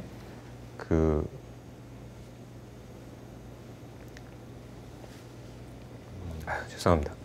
회사를 상대로 처음 언제 화를 내느냐, 그 설명이 듣고 싶은데 연락할 때를 못 찾으신 거예요. 막 열심히 검색해서 찾았더니 그 회사에서 하는 얘기가 뭐 사장님 시간 될 때 연락하세요 뭐 이런 식의. 저 이런 얘기는 처음 들어봤어요. 그래서 좀 화가 많이 났었고, 그다음에 이제 영상 마지막에 나오지만 아버님이 저희가 이제 철수하고 올라오려고 할 때 저한테 그냥 조용하게 하신 말씀이 그거였어요. 대한민국에서 평범하게 사는 게 참 힘든 것 같다. 평범하게라는 말은 일한 만큼 벌고 번 만큼 먹고 사는, 그게 참 어려운 것 같다. 근데 이게 지금도 사실 좀 귓가에 맴도는 거거든요. 저는 우리 사회가 그 취약계층의 삶에 대해서 하는 기만 중에 하나가 이런 게 있다고 생각합니다. 대한민국이 부족한 거 있어 하지만 뭐 세계 경제 10대국, 그러니까 세계 경제대국 안에 든다 뭐 이러면서 그래도 먹고 사는 건 해결되지 않았냐. 지금도 소소하게나마 먹고 살지 못하는 사람들은 게을러서 그런 거야 라고 함부로도 얘기하거든요. 근데 정말로 소소한 삶, 자기가 일한 만큼 벌고 번 만큼 먹고 살고 싶은 그 삶이 그토록 간절한 사람들이 아직도 있는데, 그분들의 삶을 나와 우리는 얼마나 알고 있었나, 우리 언론은 얼마나 보여줬던가라는 생각을 좀 다시 하게 됐죠. 네. 먼저 이런 일이 있으면 회사 쪽에서 연락을 해야 되는 게 1차적 책임 아닌가요? 네, 그렇죠. 그게 수순이잖아요. 네. 그러니까 아버님이 사실 뭐 분노를 하시건 뭐 오열을 하시건 하나도 이상할 게 없는 상황인데 굉장히 차분하게 말씀을 하셔도 조금 놀란 것도 있고, 근데 회사를 상대로도 듣고 싶었던 거예요. 일단 그조차 안 됐다라는 게 저도 사실 좀 더 기가 막혔죠. 그러니까 아직까지도 지금 아무런 사과 한마디 지금 못 받고 사과 못 받았고, 지금 가장 답답하게 생각하시는 거는 고용노동부가 이제 사고 조사를 해서 이제 검찰로 송치까지 했는데 그 결과를 모르시더라고요. 설명을 국가조차 설명을 지금 안 해주고 있는 그런 상황이더라고요. 강 교수님 어떻게 보셨어요? 제가 그 바다위 김용균 얘기 다룰 때 입 없는 자들을 위해서 언론은 아무런 역할을 하지 않는 것 같다라는 말을 했던 적이 있는데, 서울대 이준흥 교수도 비슷한 말씀하셨더라고요. 어떤 얘기냐면 그대로 둬도 너무 크게 들리는 이야기들은 다들 몰려가고 오히려 잘 들리지 않는 목소리를 대변하는 게 언론이 정의일 텐데 잘 들리지 않는 목소리는 전달하지 않는다. 지금도 보면 글쎄요. 그 언론이 좋아하는 것 중에 하나가 권력 감시라고 하고 한편으로 최근에는 도덕성 검증에도 상당히 매달리고 있는데 이 도덕이란 개념을 너무 선택적으로 취사 선택하는 게 아닌가. 지금 제가 봤던 영상에서는 그 너무 부도덕한 상황이거든요. 비윤리적인 상황인데 왜 저럴 때는 똑같이 부도덕과 비윤리를 물어야 되는데 죽음의 값을 두고 죽음의 위계를 두고 왜 다른 질문을 하지 않는가. 그리고 어떤 점에서 구조적으로 풀어야 될 문제에 대해서 언론이 관심을 갖고 개인을 대변해 줘야만 그 개인이 설 수 있는 공간이 생기는데 왜 이런 문제, 개인의 비극으로 이건 너의 문제야, 개인으로 전부 다 몰아가고 있는지. 그러니까 한편으로 언론이 너무 많은 일을 해도 문제가 있지만 이 현장은 언론의 부작위, 아무것도 하지 않음으로 인해서 이 문제가 거듭해서 지속되고 정말 죄송한 말입니다만 매년 반복되고 네. 매년 똑같은 뉴스를 보게 되는 것에 대해서 소비자들은 똑같다라고 느껴요. 그 이유는 뭐냐면 언론 역시도 이 문제에 대해서 똑같이 습관적으로 다루고 있는 것은 아닌가. 참 답답하다라는 생각이 듭니다. 2014년에도 같은 공장에서 노동자가 사망한 사건이 있었다면서요. 네. 그 2014년에 60대 노동자 한 분이 이제 파쇄기에 끼어서 돌아가셨는데 그때도 안전덮개가 없었다거나 뭐 비상 정지 장치가 미흡했다. 뭐 지금 상황이랑 굉장히 비슷하더라고요. 근데 2014년에 당시 기사를 봤더니 연합에서 한 넉 줄짜리 단신이 나왔고 매경이랑 SBS 정도가 받았는데 만약 그때 그 사고를 언론이 제대로 조명했다면 그 현장이 그렇게 방치될 수 있었을까라는 생각이 들고 더 좀 놀랬던 건 2014년에 그 사고 이후에 고용노동부도 안전감독이나 근로감독을 하지 않았었다. 이 사업장에 대해서. 그러니까 수도권을 벗어난 곳에 위치한 영세한 사업장이다 보니까 언론의 관심 면에서도 그렇고 정부의 관리 감독 면에서 여러 면에서 사각지대였던 곳이 아닐까 싶고 사실 이 사건 인터뷰하면서 좀 특히 더 안타까웠던 거는 아버님도 산재 피해가 있으시더라고요. 그러니까 그 역시 이제 분쇄기에 손이 빨려 들어가면서 한쪽 손을 잘 못 쓰시는 상황인데 그때 이제 본인이 사고를 당했을 때 사업주는 그 산재 보상금 일부를 또 달라고 해서 제가 거기서도 말을 좀 잊지 못했었거든요. 그런 분이 아들을 또 산재로 잃으신 거이고 또 그 아드님이 지적 장애가 있으셔서 그런 위험한 일을 혼자서 결코 해서는 안 되는 상황이었던 거예요. 산재가 대물림 되는 그런 문제를 겪었던 거죠. 저는 좀 이렇게 슬펐던 게 사실 그 사고 자체도 끔찍하고 슬프지만 그 피해 유가족, 아까 화면에 나왔던 아버지, 어머니 이분들도 이제는 평범한 일상으로 돌아가셔야 되지 않겠습니까? 그런데 이제 언론의 부재 때문에 그분들이 일상으로 돌아가지 못하는 이 상황이 저는 사실 좀 더 가슴 아프게 느껴졌습니다.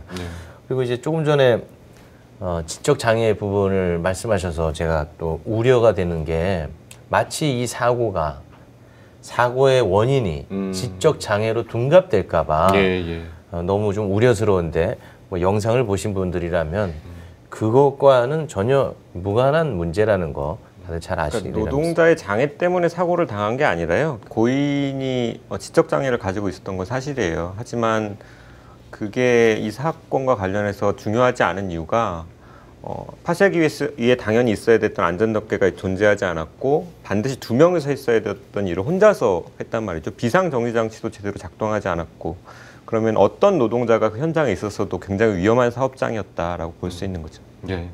그런 일련의 내용들을 사실 2014년에 이미 있었던 사고를 제대로 언론이 종합을 해서 보도를 하고 어떻게 진행이 됐고 어떻게 결론이 났는지 제대로 보도를 했다면 사실 이런 사고가 안 일어났을 수도 있거든요. 저는 그런 안타까움이 지금 밀려와서 참 마음이 아픈데 사실 이런 사고가 있었는지도 몰랐어요. 그래서 제이 때문에 찾아봤는데 일단 보도 자체가 많지 않더라고요. 사고가 터진 시점이 5월 22일이었는데 그 당시 이제 5군데에서 보도가 된 겁니다. 아까 잠깐 영상에도 나왔지만 JTBC, KBS, MBC에서 영상 보도가 됐고 한겨레와 경향신문에서 다뤄지긴 했습니다만 충분치 않은 양이라고 할 수 있겠고요. 뭐 그 이후에 후속 보도를 한 곳이 종종 있긴 합니다만 절대적 양이 적고 좀 공교롭게 또 구의역 김군 4주기였다라는 거죠.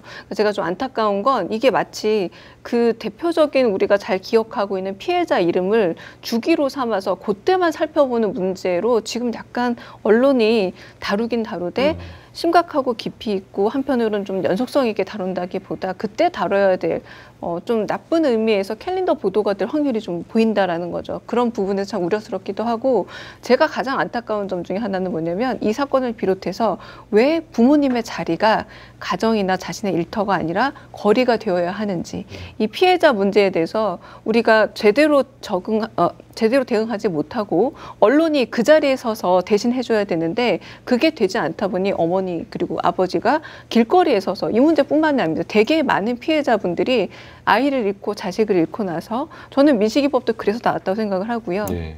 성형외과에서 CCTV 때문에 자신의 어떤 증거는 갖고 있지만 아직 규명이 되지 않은 부모도 지금 거리에 나와 있잖아요. 이게 많은 목숨값들을 그렇게 할 일 없이 자식을 잃어버린 부모들이 왜 거리에 서 있는지 그 거리의 역할, 부모의 자리를 언론이 충분히 대신할 수 있다라고 저는 생각합니다. 예, 제목 장사. 예. 그러니까 어떻게 보면 아무런 관련이 없는 김용균 씨 이름을 그 헤드라인에 갖다 쓰는 것 자체가 좀 약간 이게 무리수가 아닌가. 그러니까 기사 자체로 써도 좀 무리수고 제가 봤을 때는 좀 심한 게 아닌가 그런 생각이 드는데 어떻게 생각하시는지. 예. 그러니까 뭐 인천국제공항 그 정규직 전환 사태에서 김용균이라는 이름이 거론되는 것을 보면은 기자들에게는 김용균이라는 이름이 그냥 노동자들의 어떤 문제, 노동자들의 비극, 참사 이런 것을 다루는 상징적인 소재 정도였던 것 같은데 그 기자들이 과연 이 사건에 대해서 지금 얼마나 쫓아가고 있느냐 그 질문에는 자신 있게 답할 수 있는 기자들이 별로 없을 거다라는 생각이 들죠. 진상규명이 제대로 돼서 언론들이 보도를 했다면 사실 이 부모님들이 일상으로 돌아가실 수 있었을 텐데 이미 아까 영상에서 고 김용균 씨 어머니께서 계속 뉴스거리를 제공해야 보도가 된다고 하신 말씀이 참 가슴 아프게 다가왔습니다. 최근에 고 김용균 씨 이름이 헤드라인에 등장한 기사들을 보니까 인천공항공사 비정규직 이슈의 이름을 가져다 쓴 경우가 대부분이더라고요. 정작 김용균 씨 사건은 지금 어떻게 진행이 되고 있는지 그 과정을 짚은 기사는 아무것도 없었습니다. 그러니까 이 김용균이라는 이름은 이미 많은 분들이 아실 거예요. 그리고 김용균법이라고 불리우는 그 산안법 전면 개정안이 통과돼서 올해 이제 시행됐다라는 것도 많은 분들이 알고는 계시는데 그러면은 용균 씨 사망에 책임이 있는 사람들에 대한 형사처벌은 어떻게 됐을까? 거기에 대해서는 잘 알려져 있지 않거든요. 네. 재판조차 열리지 않았어요, 아직까지. 작년 12월에 경찰이 사건을 이제 검찰이 송치를 했는데 원하청 대표 등 책임자급은 전부 불기소 의견으로 송치를 하는 바람에 지금 유족 측이 다시 검찰청 앞에서 기자회견도 하고 1인 시도 하고 그런 상황이거든요. 근데 이 사건만 이러냐? 가령 2016년 구의역 사고는 어떨까요? 이 사건도 굉장히 많은 사람들의 분노와 슬픔을 일으켰던 사건인데 그 관련자들이 어떻게 처벌됐느냐? 실형 선고받는 사람이 아무도 없어요. 그 사건과 관련해서 가령 이제 스크린도어 정비업체 대표는 징역형의 집행유예 선고를 받았고 그다음에 이제 서울 로비트리 대표도 벌금만 확정이 됐는데 고 김용균 어머니와 고 김재선 아버지가 한 목소리로 말씀하시는 게 아까도 영상에도 나왔지만 사람이 죽었다로 끝내지 말고 사건이 어떻게 마무리되는지 끝까지 살펴달라. 우리가 지난해 제 방송에서 얘기했던 그 박영훈 교수님이 말씀하셨던 사건 기자재 이런 것들이 사실 굉장히 필요한 사건이 있다고 생각이 들어요. 네. 영상 보시면서 사실 남겨진 자들의 슬픔에 대해서 좀 생각을 해보게 됐습니다. 얼마나 아프실까. 관련해서 그 유튜버 진용진 씨도 영상이 있더라고요. 아, 네. 아까 뭐 진용진 씨의 어떤 선정성 이런 부분도 얘기를 했는데 어떻게 성장을 해가는지 단편적으로 보여주는 예가 있습니다. 그 윤창호 씨를 다들 기억하실 겁니다. 음주운전 사고 피해로 사망을 했죠. 그 때문에 이제 법이 만들어지기도 했는데 윤창호라는 이름은 사람들이 굉장히 많이 알고 있습니다. 그런데 이 알려지는데 기여를 했던 그 친구분들의 이야기를 영상으로 담았어요. 그런데 이 영상의 제목에 잘 알려진 윤창호 씨의 이름을 쓰지 않고 그래요? 친구의 빈자리라고 제목을 달았습니다. 그래서 더 진정성이 느껴지고 울림이 컸던 것 같습니다. 한 번 더 거리를 두고 생각한 거죠. 왜냐하면 친구였기 때문에 윤창호라는 이름을 함부로 부를 수 없었을 겁니다. 왜냐하면 그 친구는 그냥 기사에 실리는 어떤 낯선 이름이 아니라 추억과 한편으로는 여러 가지 체험과 시간을 나눈 동료이기 때문에 그랬을 텐데요. 아마 기성 언론이었다면 제일 답답한 것 중에 하나가 그거 아닙니까? 따옴표를 쳐서라도까지 어떤 점에서 굉장히 명예훼손적인 발언조차도 따옴표 안에 넣는 경우가 많았고, 우리 과거에도 조두순 사건도 피해자의 이름으로 처음 불렀다가 이 사건 그렇게 부르면 안 된다라고 계속 고쳐왔는데, 특히 산업재해 같은 부분에 안전에 문제 있어서 이 안전을 책임졌어야 될 업체의 이름은 거의 기억이 나지 않고 대개 피해자 이름으로 기억되고 있는데 그나마 더 간신히 기억되고 있다는 거. 그런 부분에서 언론이 제목을 달 때 좀 거리를 두면서도 한편으로는 책임을 다하는 방식이 충분히 있을 수 있다. 네. 첫 번째, 선정적인 것을 좀 거리만 둬도 가능하다라고 생각을 합니다. 예. 언론이 사실 주목하지 않으면 사람들 기억에서도 금세 또 지워지잖아요. 이런 좌절, 뭐 분노, 또 눈물들 그동안 제2에서도 많이 전해왔습니다. 뭐 용산 참사, 세월호 참사 유가족들, 또 언론의 오보로 인생이 송두리째 또 망가진 분이 계셨었잖아요. 예.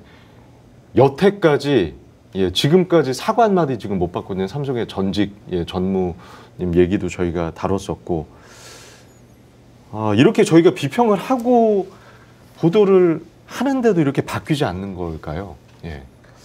우리 사회의 소수자 인권 문제나 취약계층에서 벌어지는 어떤 산재 사망 사고 이런 것들에 대해서 왜 언론이 주목하지 않느냐라는 비판을 했을 때 기자들이 가장 많이 하는 얘기 중에 하나가 관심이 없어서요. 대중들의 관심이 없어서요. 기사를 써도 보지 않으니까요 라고 얘기 많이 하거든요. 네. 근데 저는 그 기자들이 강조하는 대중의 관심도라는 게 과연 정말 자발적이고 능동적으로 만들어지기만 하는 거냐. 기사 수가 많으면 대중의 관심은 높아질 수밖에 없는 것이고, 그 기사 수를 통제하는 사람에 의해서 따라 대중의 관심도는 늘었다 줄었다 하는 거거든요. 따라서 기자들이 대중의 관심을 쫓아서 기사를 쓰겠다라는 말은 기사 수를 통제할 수 있는 경제 권력이나 정치 권력이 있는 집단이 원하는 기사를 쓸 수밖에 없어요라는 말과 저는 비슷하게 들린다는 거예요. 그래서 저는 기자는 사람들이 알고 싶어하는 걸 알려주기보다는 알아야 하는 것을 찾아서 알려주는 사람이다. 그런 자세를 가졌으면 좋겠다라는 생각이 있고, 그래서 보도 가치라는 것은 대중의 관심도에 의해서 수동적으로 부여되는 것이 아니라 기자의 노력과 관점에 의해서 자발적으로 좀 창출되는 것이다. 네. 능동적으로 창출되는 것이다라는 생각을 가졌으면 좋겠습니다. 저는 무엇보다 이익이 생기지 않는 집단에 관심을 기울이지 않는 언론의 나쁜 행태라고 생각을 합니다. 언론이 갖고 있는 가장 큰 기능은 취사하고 선택하는 거거든요.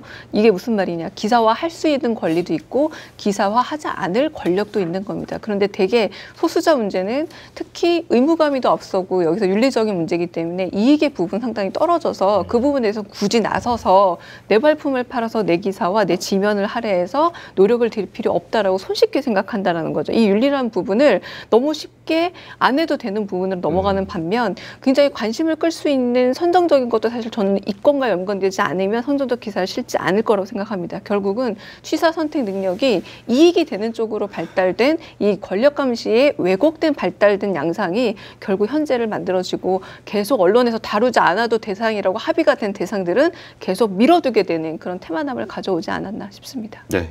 언론에 상처 입고 또 분노를 하다가도 정말 언론의 작은 관심도 고맙다는 분들 저희가 또 만나고 있는데, 뭐 언론이 워낙 이 부분에 있어서 소홀하다시피 하다 보니까 이걸 대신하는 분들이 점차 좀 늘어나고 있습니다. 강유정 교수님이 그 야심작 깡터뷰 제목 잘 붙였네요. 깡터뷰에서 좀 만나고 오셨다고요. 어떤 분 만나고 오셨어요? 인기에 또 편승하시는 거군요. 강 씨는 되게 발음했다. 뭐 이 정도로 좀 알리바이를 한번 찾아보겠습니다. 네. 제가 만나본 분은 언론이 부재했을 때라고 우리가 기억되는 순간들이 몇몇 있어요. 그때 이제 어떤 다른 장르에서, 다시 말해서 영화는 우리가 미학적이고 예술적이라고 생각했는데 되려 언론이 해야 될 사건의 기록 그리고 사건의 보존을 하고 있는 어떤 것들을 발견할 수 있었습니다. 그래서 때로는 와, 언론보다 어떤 점에서 영화가 더 팩트를 보존해 주는구나라는 생각을 하게끔 했는데, 오늘 만나본 분이 그런 분이라고 할 수 있겠고요. 지금까지 얘기했다면 힘이 없는 자, 입이 없는 자들은 아무도 들리지 않는 목소리이기 때문에 굳이 귀 기울이지 않았다면 제가 만나본 분은 굳이 말이 없는 자, 그리고 힘이 없는 자, 말할 수 없는 자를 찾아가서 말할 수 있을 때까지 어떤 몸짓을 할 때까지 기다리다가 그것을 담아내는 그런 분이었습니다. 예.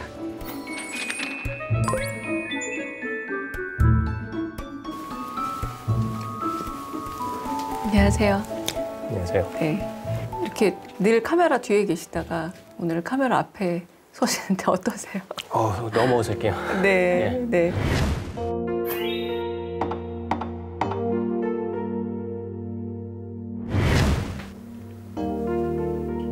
그 아카데미 이후로 언론 굉장히 많이 접촉하셨잖아요.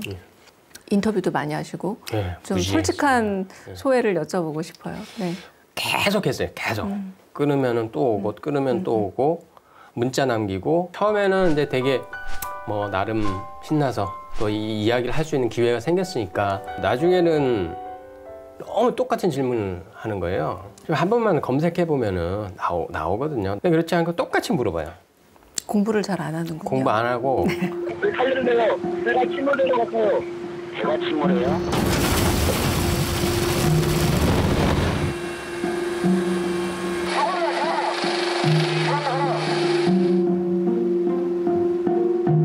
근데 이제 부재 기억에 대한 얘기를 좀 여쭤볼게요. 굉장히 많은 다큐멘터리들이 막 쏟아져 나왔죠. 사실은 언론사들에서 탐사 보도도 하고 감독님 생각하기에 부재의 기억이라는 다큐멘터리 영화가 어떤 게 가장 큰 차이점이라고 생각하시나요? 감정은 좀 절제하려고 그랬어요. 감정선. 그 세월호 참사와 관련해서 저희 유가족분이 그런 얘기를 했어요. 막 이렇게 취재를 하다가 누가 하나 울잖아요. 그러면 후루룩 몰려간대요. 그래서 뭐 이해는 돼요. 이해는 되는데 어떤 오열하고 이런 장면들, 그 부모님들의 어떤 절규하고 뭐 눈물 흘리고 이런 장면들이 그렇게 많이 없어도 충분히 느끼거든요. 어떤 다른 일반 사람들보다 저는 조금 더 조심할 필요가 있다. 한 번 더 검증을 하고 한 번 더 보고 한 번 더 단어 선택을 조심하고 그래도 저는 어떤 그들이 갖고 있는 상처나 고통이 줄어들거나 그러지는 않는다고 생각해요. 근데 최소한 그 정도는 해야 된다.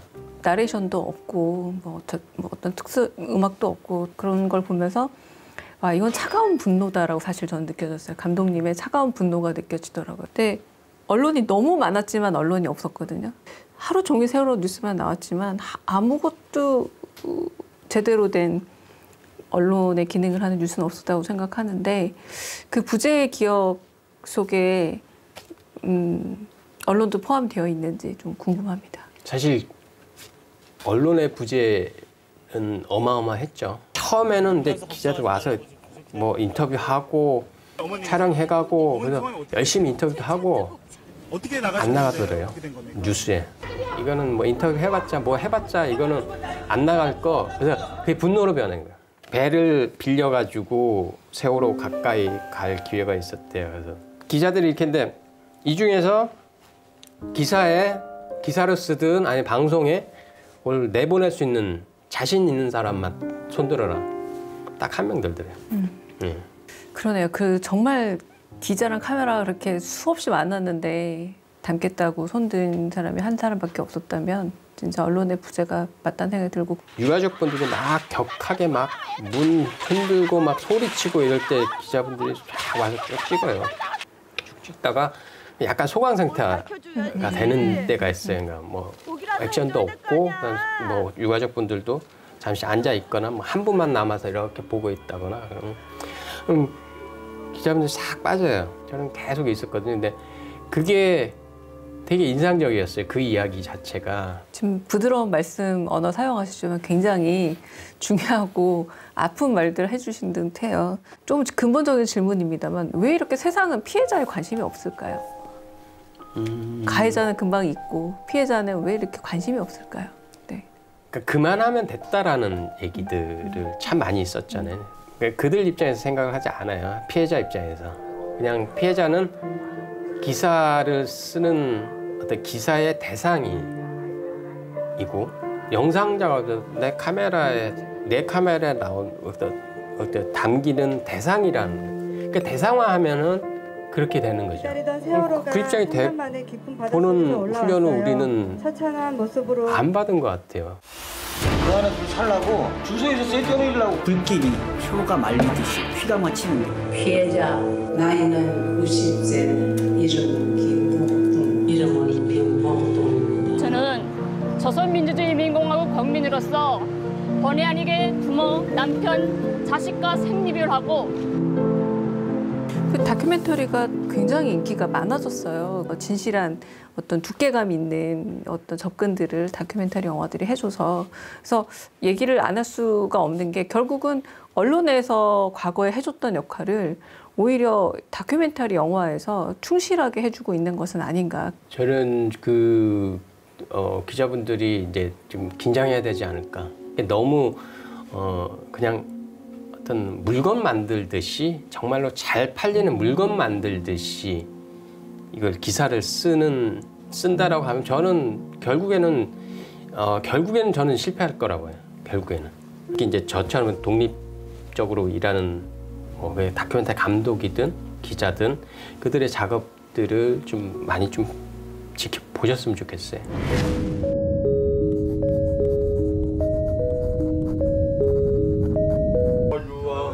태어나서 한 번도 별을 본 적이 없지만 한 번도 별이 있다는 것을 의심한 적이 없었다. 사실 저는 이승준 감독님이 달팽이의 별이라던가 달에 부는 바람 같은 그런 휴머니즘적인 시각도 매우 좋아하지만 결국은 카메라 앞에 서는 사람에 대해서 존중감 차이라고 보거든요. 굉장히 중요한 원칙 중에 하나예요. 내가 촬영을 갔는데 그분이 오늘은 내가 기분이 좀 그런데 촬영을 안 하고 싶다라고 하면은 저는 안 해요. 이제 그렇게 되면 사실 이제 뭐 제작비를 쓰는 입장에서는 돈이 들어갔고 그렇지만은 그런 것들을 좀 겁내하지 않았고 그리고 그게 되게 중요하다라고 생각을 했거든요. 그 대상이 준비가 안 돼 있는데 준비가 안 돼 있으면은 대답을 들으려고 하지 말아야죠. 취재원에 대한 어떤 존중 그런 것들이 있으면 결국에는 저는 더 많은 것들을 담아갈 수 있다라고 믿습니다.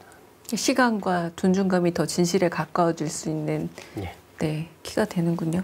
감독님 생각하는 저널리즘이란 어떤 건지 어떤 태도를 취하는 게 옳다고 생각하시는지 좀 궁금합니다. 그런 거죠. 이게 기자이기 전에 저는 사람이잖아요. 기사가 무엇을 위해 존재하는지에 대해서 저는 생각을 좀 많이 해봤으면 좋겠다는 생각을 하거든요. 기자로 일하시는 분들 가슴 한켠에는 이미 자리 잡고 있다고 생각해요.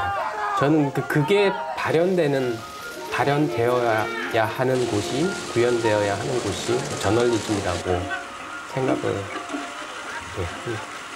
마지막으로 하시고 싶은 말씀.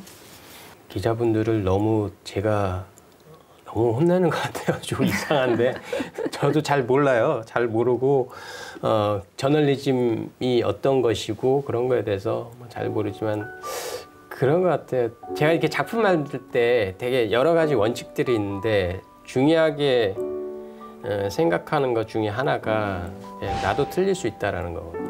내가 틀리지 않으려면은 제가 엄청 고민을 해야 되거든요.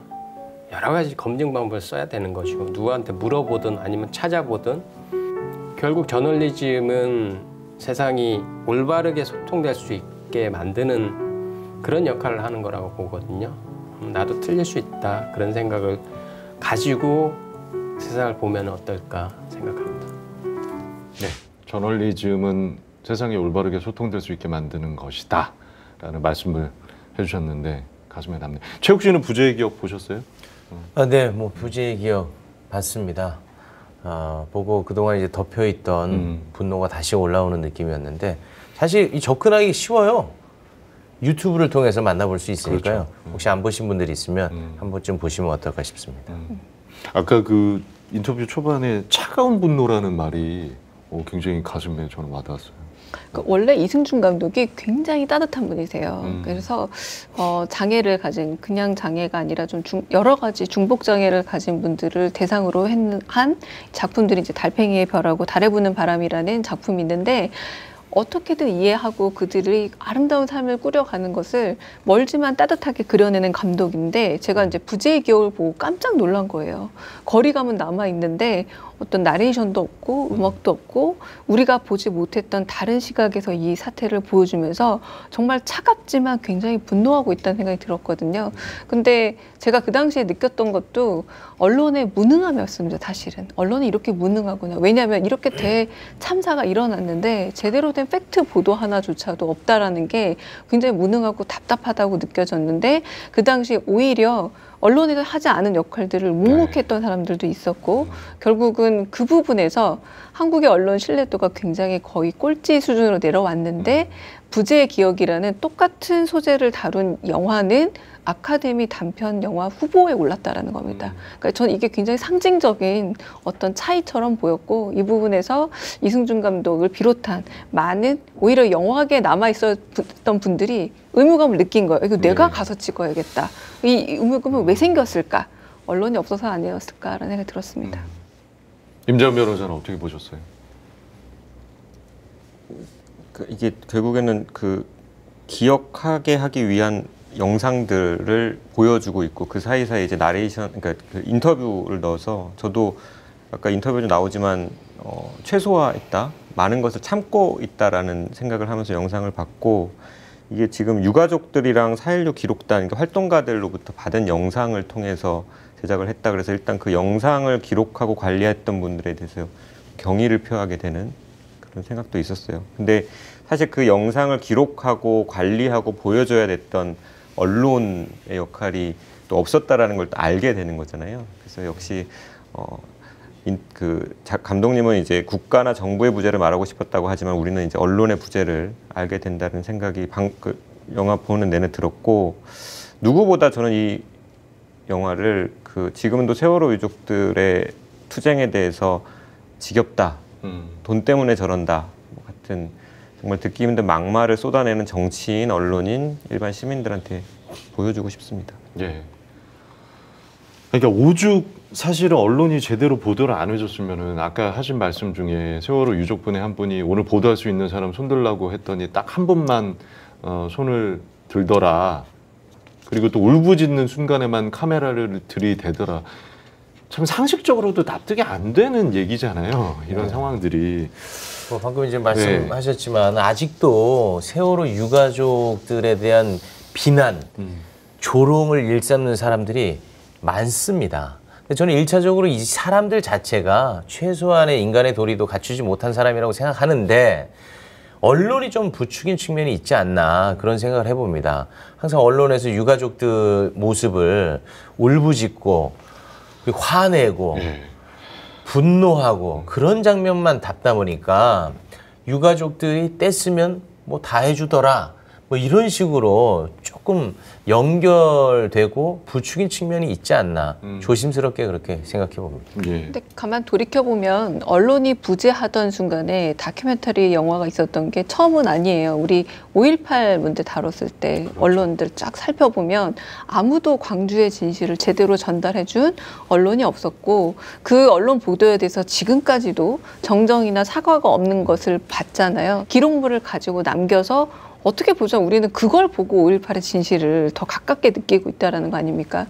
그러니까 언론의 부재라는 게 지금 한 번의 어떤 이례적 사건이 아니라는 거는 안타깝지만 재발 가능성도 있다는 겁니다. 언제든지 재발 가능한 이야기이기 때문에 더더욱 이런 어떤 외부적인 기록에 대해서 지금 언론을 담당하고 계시는 어떤 여러 언론 담당자들, 소비자들 말고 언론을 이끌고 나가고 있는 기자분들 그리고 데스크 그들이 이런 영화를 보고 더 깨달아야 되는데 언제나 우리는 소비자들이 먼저 깨닫고 소비자들이 더 먼저 요구하는 구조로 왔다라는 것도 좀 안타깝고 답답한 일이죠. 네. 그리고 인상 깊었던 게 인터뷰 말미에 나도 틀릴 수 있다. 예, 이거를 전제라고 항상 이제 그 촬영 작업을 하신다고 한 말씀이 참 인상적이었습니다. 그러니까 기성 언론들은 사실 그 생각 자체를 의식을 못한다는 얘기잖아요. 어떻게 보면은. 그래서 사실 오보를 내도 정정하지도 않고 뭐 사과 한마디 없고 예, 이런 것들을 정말 함축적으로 딱 얘기해주는 한마디가 아닌가 싶었어요. 그러니까 이승준 감독이 영화를 만들 때도 4.16 기록단이 기록한 것을 주로 많이 차용하고 예. 그 영화 속에 인용했다고 하는데 그 이유가 뭐냐면 결국은 취재원과 어떤 관계를 형성했느냐입니다. 4.16 기록단이 언론을 부재한 상태에서 유가족들과 함께 얘기를 하고 그리고 피해자분들의 얘기를 크로스 체킹한 거. 이거는 예. 싫어도 괜찮다. 혹은 이거 싫어서는 안 된다라는 것. 이거는 굉장히 취재원에 대해서 사실 언론이 가져야 될 기본적인 윤리인데 아까 잠깐 화면 지나갔지만 점심 식사 뭐 먹었어요라고 묻는 장면이 지나가더라고요. 뭘 먹었는지 이런 거를 묻는 어떤 행태도 그렇지만 취재원을 우리가 채널A 사건도 전형적인 그런 사건이죠. 누군가와 함께 인터뷰를 할 때 그 취재원을 다만 대상화시키느냐 아니면 진실을 알기 위한 거대한 여정 중에 하나의 과정으로 생각하느냐에 굉장히 큰 차이가 있는데 언론이 너무 망각하고 있는 게 나는 언론이기 때문에 국민의 알 권리를 대신하고 있기 때문에 아무거나 물어도 되고 아무렇게나 물어도 되고 누구에게나 물을 수 있다라는 이 자유가 너무 남용되고 있다는 걸 거꾸로 4.16 기록단이라던가 이승준 감독 영화를 보면 체감하게 된다라는 거죠. 예. 이 부재의 기억 외에도 뭐 소개를 해주셨다시피 이승준 감독 작품들을 보고 있으면 주로 약한 분들, 예, 소외된 분들의 일상을 담담히 그려내고 있습니다. 정말 뭐 듣지도 보지도 말하지도 못하는 한 소녀와 그 어머니 얘기를 다룬 다큐멘터리도 있고요. 북으로 돌아가고 싶은데 못 돌아가는 탈북 여성의 얘기도 다뤘는데 사실 이승준 감독이 그간 이 소외된 계층의 어떤 진짜 나지 않는 목소리를 낼 수 없는 분들의 그런 일상을 담아냈기 때문에 이 어떤 취재원에 대한 존중감, 아까 말씀하셨던 그런 것들이 좀 체화가 되지 않았나 기본적으로. 맞습니다. 이런 것들은 기성 언론들이 어떻게는 좀 배워야 될 부분인 것 같아요. 그러니까 아까 보면 그 어머니도 기록을 하고 감독님도 기록을 하고 많은 분들이 기록을 하고 있는 모습들을 볼 수 있고 4.16 기록단도 그렇지만 이승준 감독 저는 결국은 기록을 하고 있다 생각하는데 이 기록이 세월이 지나면 뭐가 되냐면 역사가 되고 한편으로는 그 자체가 기억이 된다고 생각을 합니다. 그런 점에서 언론은 매일매일 새롭게 전달되는 속보, 단독으로 단기 기억 상실증이 걸리기를 바라고 있고 많은 소비자들이 스스로도 단기 기억에 매달려서 확인되지 않은 정보지만 일단 중요한 건 속보, 단독이라는 것으로 계속 속도전을 하고 있는데 때로는 이렇게 거리를 두는 게 너무너무 필연적이다라는 걸 좀 알아야 되지 않을까 싶습니다. 네. 임정 변호사는 어떻게 생각하세요? 그 다큐멘터리 영화의 힘이 분명히 있는 것 같아요. 저희 그 삼성 백혈병 문제와 관련해서 또 탐욕의 제국이라는 다큐멘터리가 있는데 금영화로 만들어진 그 또 하나의 약속과 다른 힘을 가지고 있거든요. 그러니까 이게 그 잘 기록하지 않으면은 기억하기 어렵고 사실 그 기록도 잘 관리되고 정리되지 않으면은 기억에 도움을 주는 자료가 되게 어렵거든요. 그래서 잘 만들어진 다큐멘터리가 사실은 뭐 언론이 해야 되는 역할보다 훨씬 더 중요한 역할을 하고 있다고 생각을 하고, 그리고 세월호 사건만 놓고 봐도 지금 우리가 가져야 될 관심, 언론이 조명해야 될 부분은 왜 유족들은 아직까지도 싸우고 있느냐, 그때 국가에는 정말 어떤 형태로 존재했느냐, 누구에게 책임을 물어야 할 것이냐, 다시 이런 일이 발생하지 않으면 무엇이 필요하냐인데 그 시작점이 사실은 굉장히 좋은 다큐멘터리 이 부재의 기억이라는 자료를 통해서 우리는 던질 수 있다라는 생각이 듭니다. 예. 영상에서 이승준 감독이 기자이기 전에 사람이다, 기사가 무엇을 위해 존재하느냐, 이런 질문을 기자들에게 던졌습니다. 언론이 결국 무엇을 위해서 존재해야 하는지 근본적인 질문을 던지고 있어요. 예. 우리 처음에 오늘 녹화 시작하면서 저널리스트는 무엇인가라는 질문을 좀 던졌고 전문가는 무엇인가라는 질문 던졌는데, 저는 오늘 만나본 분들 아무도 저널리스트라고 자임하지 않고 저널리즘에 대해서 잘 모르는 분도 많았잖아요. 근데 저 말을 새겨 듣는데 저게 저널리즘 원칙이구나라는 생각이 좀 많이 들었습니다. 결국 취재원을 보호하는 것도 그렇고 무엇보다 내가 틀릴 수 있는 가능성을 늘 염두에 두고 다 다만 팩트라도 크로스 체킹을 철저하게 해서 내가 전달하는 것. 그래서 나로 인해서 어떤 말씀을 이승준 감독이 하시냐면 내가 보는 눈은 두 개지만 작품에 담는 순간 수십 개, 수백 개의 눈이 보게 된다. 언론도 똑같다고 봐요. 내가 봤던 두 개의 눈이지만 이게 언론에 실리는 순간 수백 개의 눈, 수천 개의 눈, 귀가 한꺼번에 보게 되면 이거 엄청난 영향력이거든요. 네. 그럼에도 불구하고 그 영향력이 미치는 여파에 대해서 내가 틀릴 수 있는 가능성을 왜 돌아보지 않는가. 돌아보는 기자가 더 있다고 생각하고 그런 분들이 참기자라면 더 많아져야 되지 않을까 싶었습니다. 네. 그러니까 기자이기 전에 사람이다라는 말이 사실은 저도 굉장히 와닿는 말이에요. 기자이기 전에 사람이고 그래서 좋은 사람이 되지 않고는 좋은 기자가 될 수 없다. 기자라는 것은 결국 사람의 일을 다루는 저널리즘도 사람을 위해 존재하는 거다.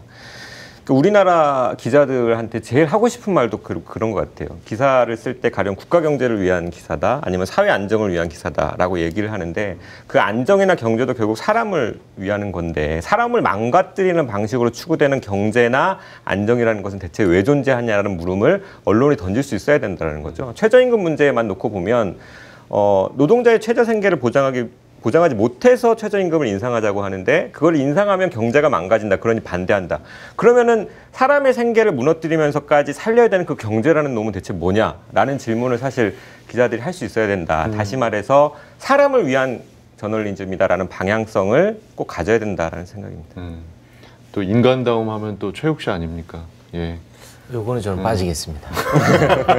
왜 이승준 감독이랑 인터뷰도 했었잖아요. 그러니까. 더 라이브에서. 네. 네. 아까 그 감독님께서 정말 인터뷰를 많이 했는데 똑같은 질문 계속 묻는다. 너무 공부 안 한다. 실력 없다. 그게 저예요. 네. 갑자기 왜 자책 모드로. 알겠습니다.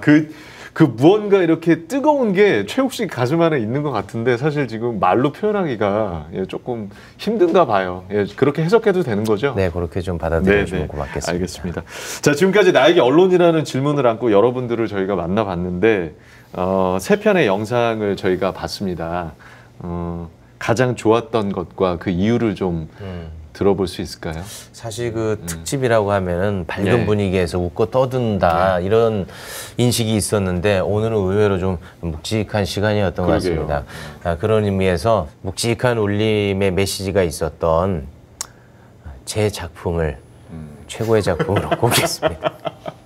아니 근거를 좀 구체적으로 대주셔야죠. 뭐가 묵직했는지. 지금 기성 언론들이 갖고 있는 여러 가지 문제점의 해답을 짧은 한 편으로 보여주지 않았나 그런 생각을 한번 해봅니다. 강 교수님은요? 저는 이 질문을 받음과 동시에 이러면 안 된다. 왜냐면 저희 겨우 셋인데 세 개의 말하자면 기사를 두고 여기서도 뭐 클릭수, 트래픽 경쟁해서 많은 트래픽 뭐 주려고요? 그러니까 자신 없는 사람들이 꼭 이래요. 아닙니다. 그러니까 이거 하지 말자. 겨우 세 개인데 다 의미 있는 거고 지금 인터뷰에 응해주신 분들은 그럼 또 순위가 나뉘는 거잖아요. 그럼 우리가 이런 식의 위계에 나누지 맙시다. 우리 먼저 좀 나누지 않았으면 좋겠습니다. 그러면 제 대답은 부디 편집해 주시기 바랍니다. 인정 변호사를 하나 꼽는다면요? 그러니까 이게 사실은 위계를 나누기 어려울 때는 사실은 소수자 쪽으로 가는 게 맞거든요. 우리가 소수자의 가치.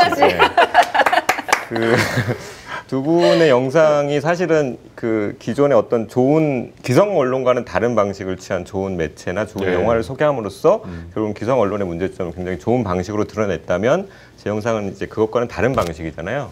그러면 뭐 평가가 어려우시면 제 영상으로 가는 게 맞겠다. 결국 단장 선거 하는데 내 이름 안 써낸 사람만 손해 보는 그런 거예요.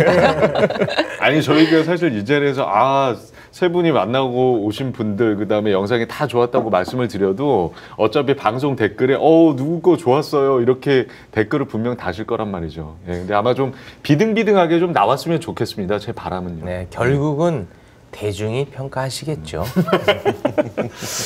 자, 저희가 100회가 되기까지 정말 많은 분들의 목소리를 들었습니다. 어떤 분들은 너희가 줄기차게 얘기한다고 뭐가 바뀌냐. 참 아프게 물으시는데 언론도 그리고 언론을 보는 우린도 조금은 좀 달라지지 않았나 그런 질문을 좀 해보고 싶습니다.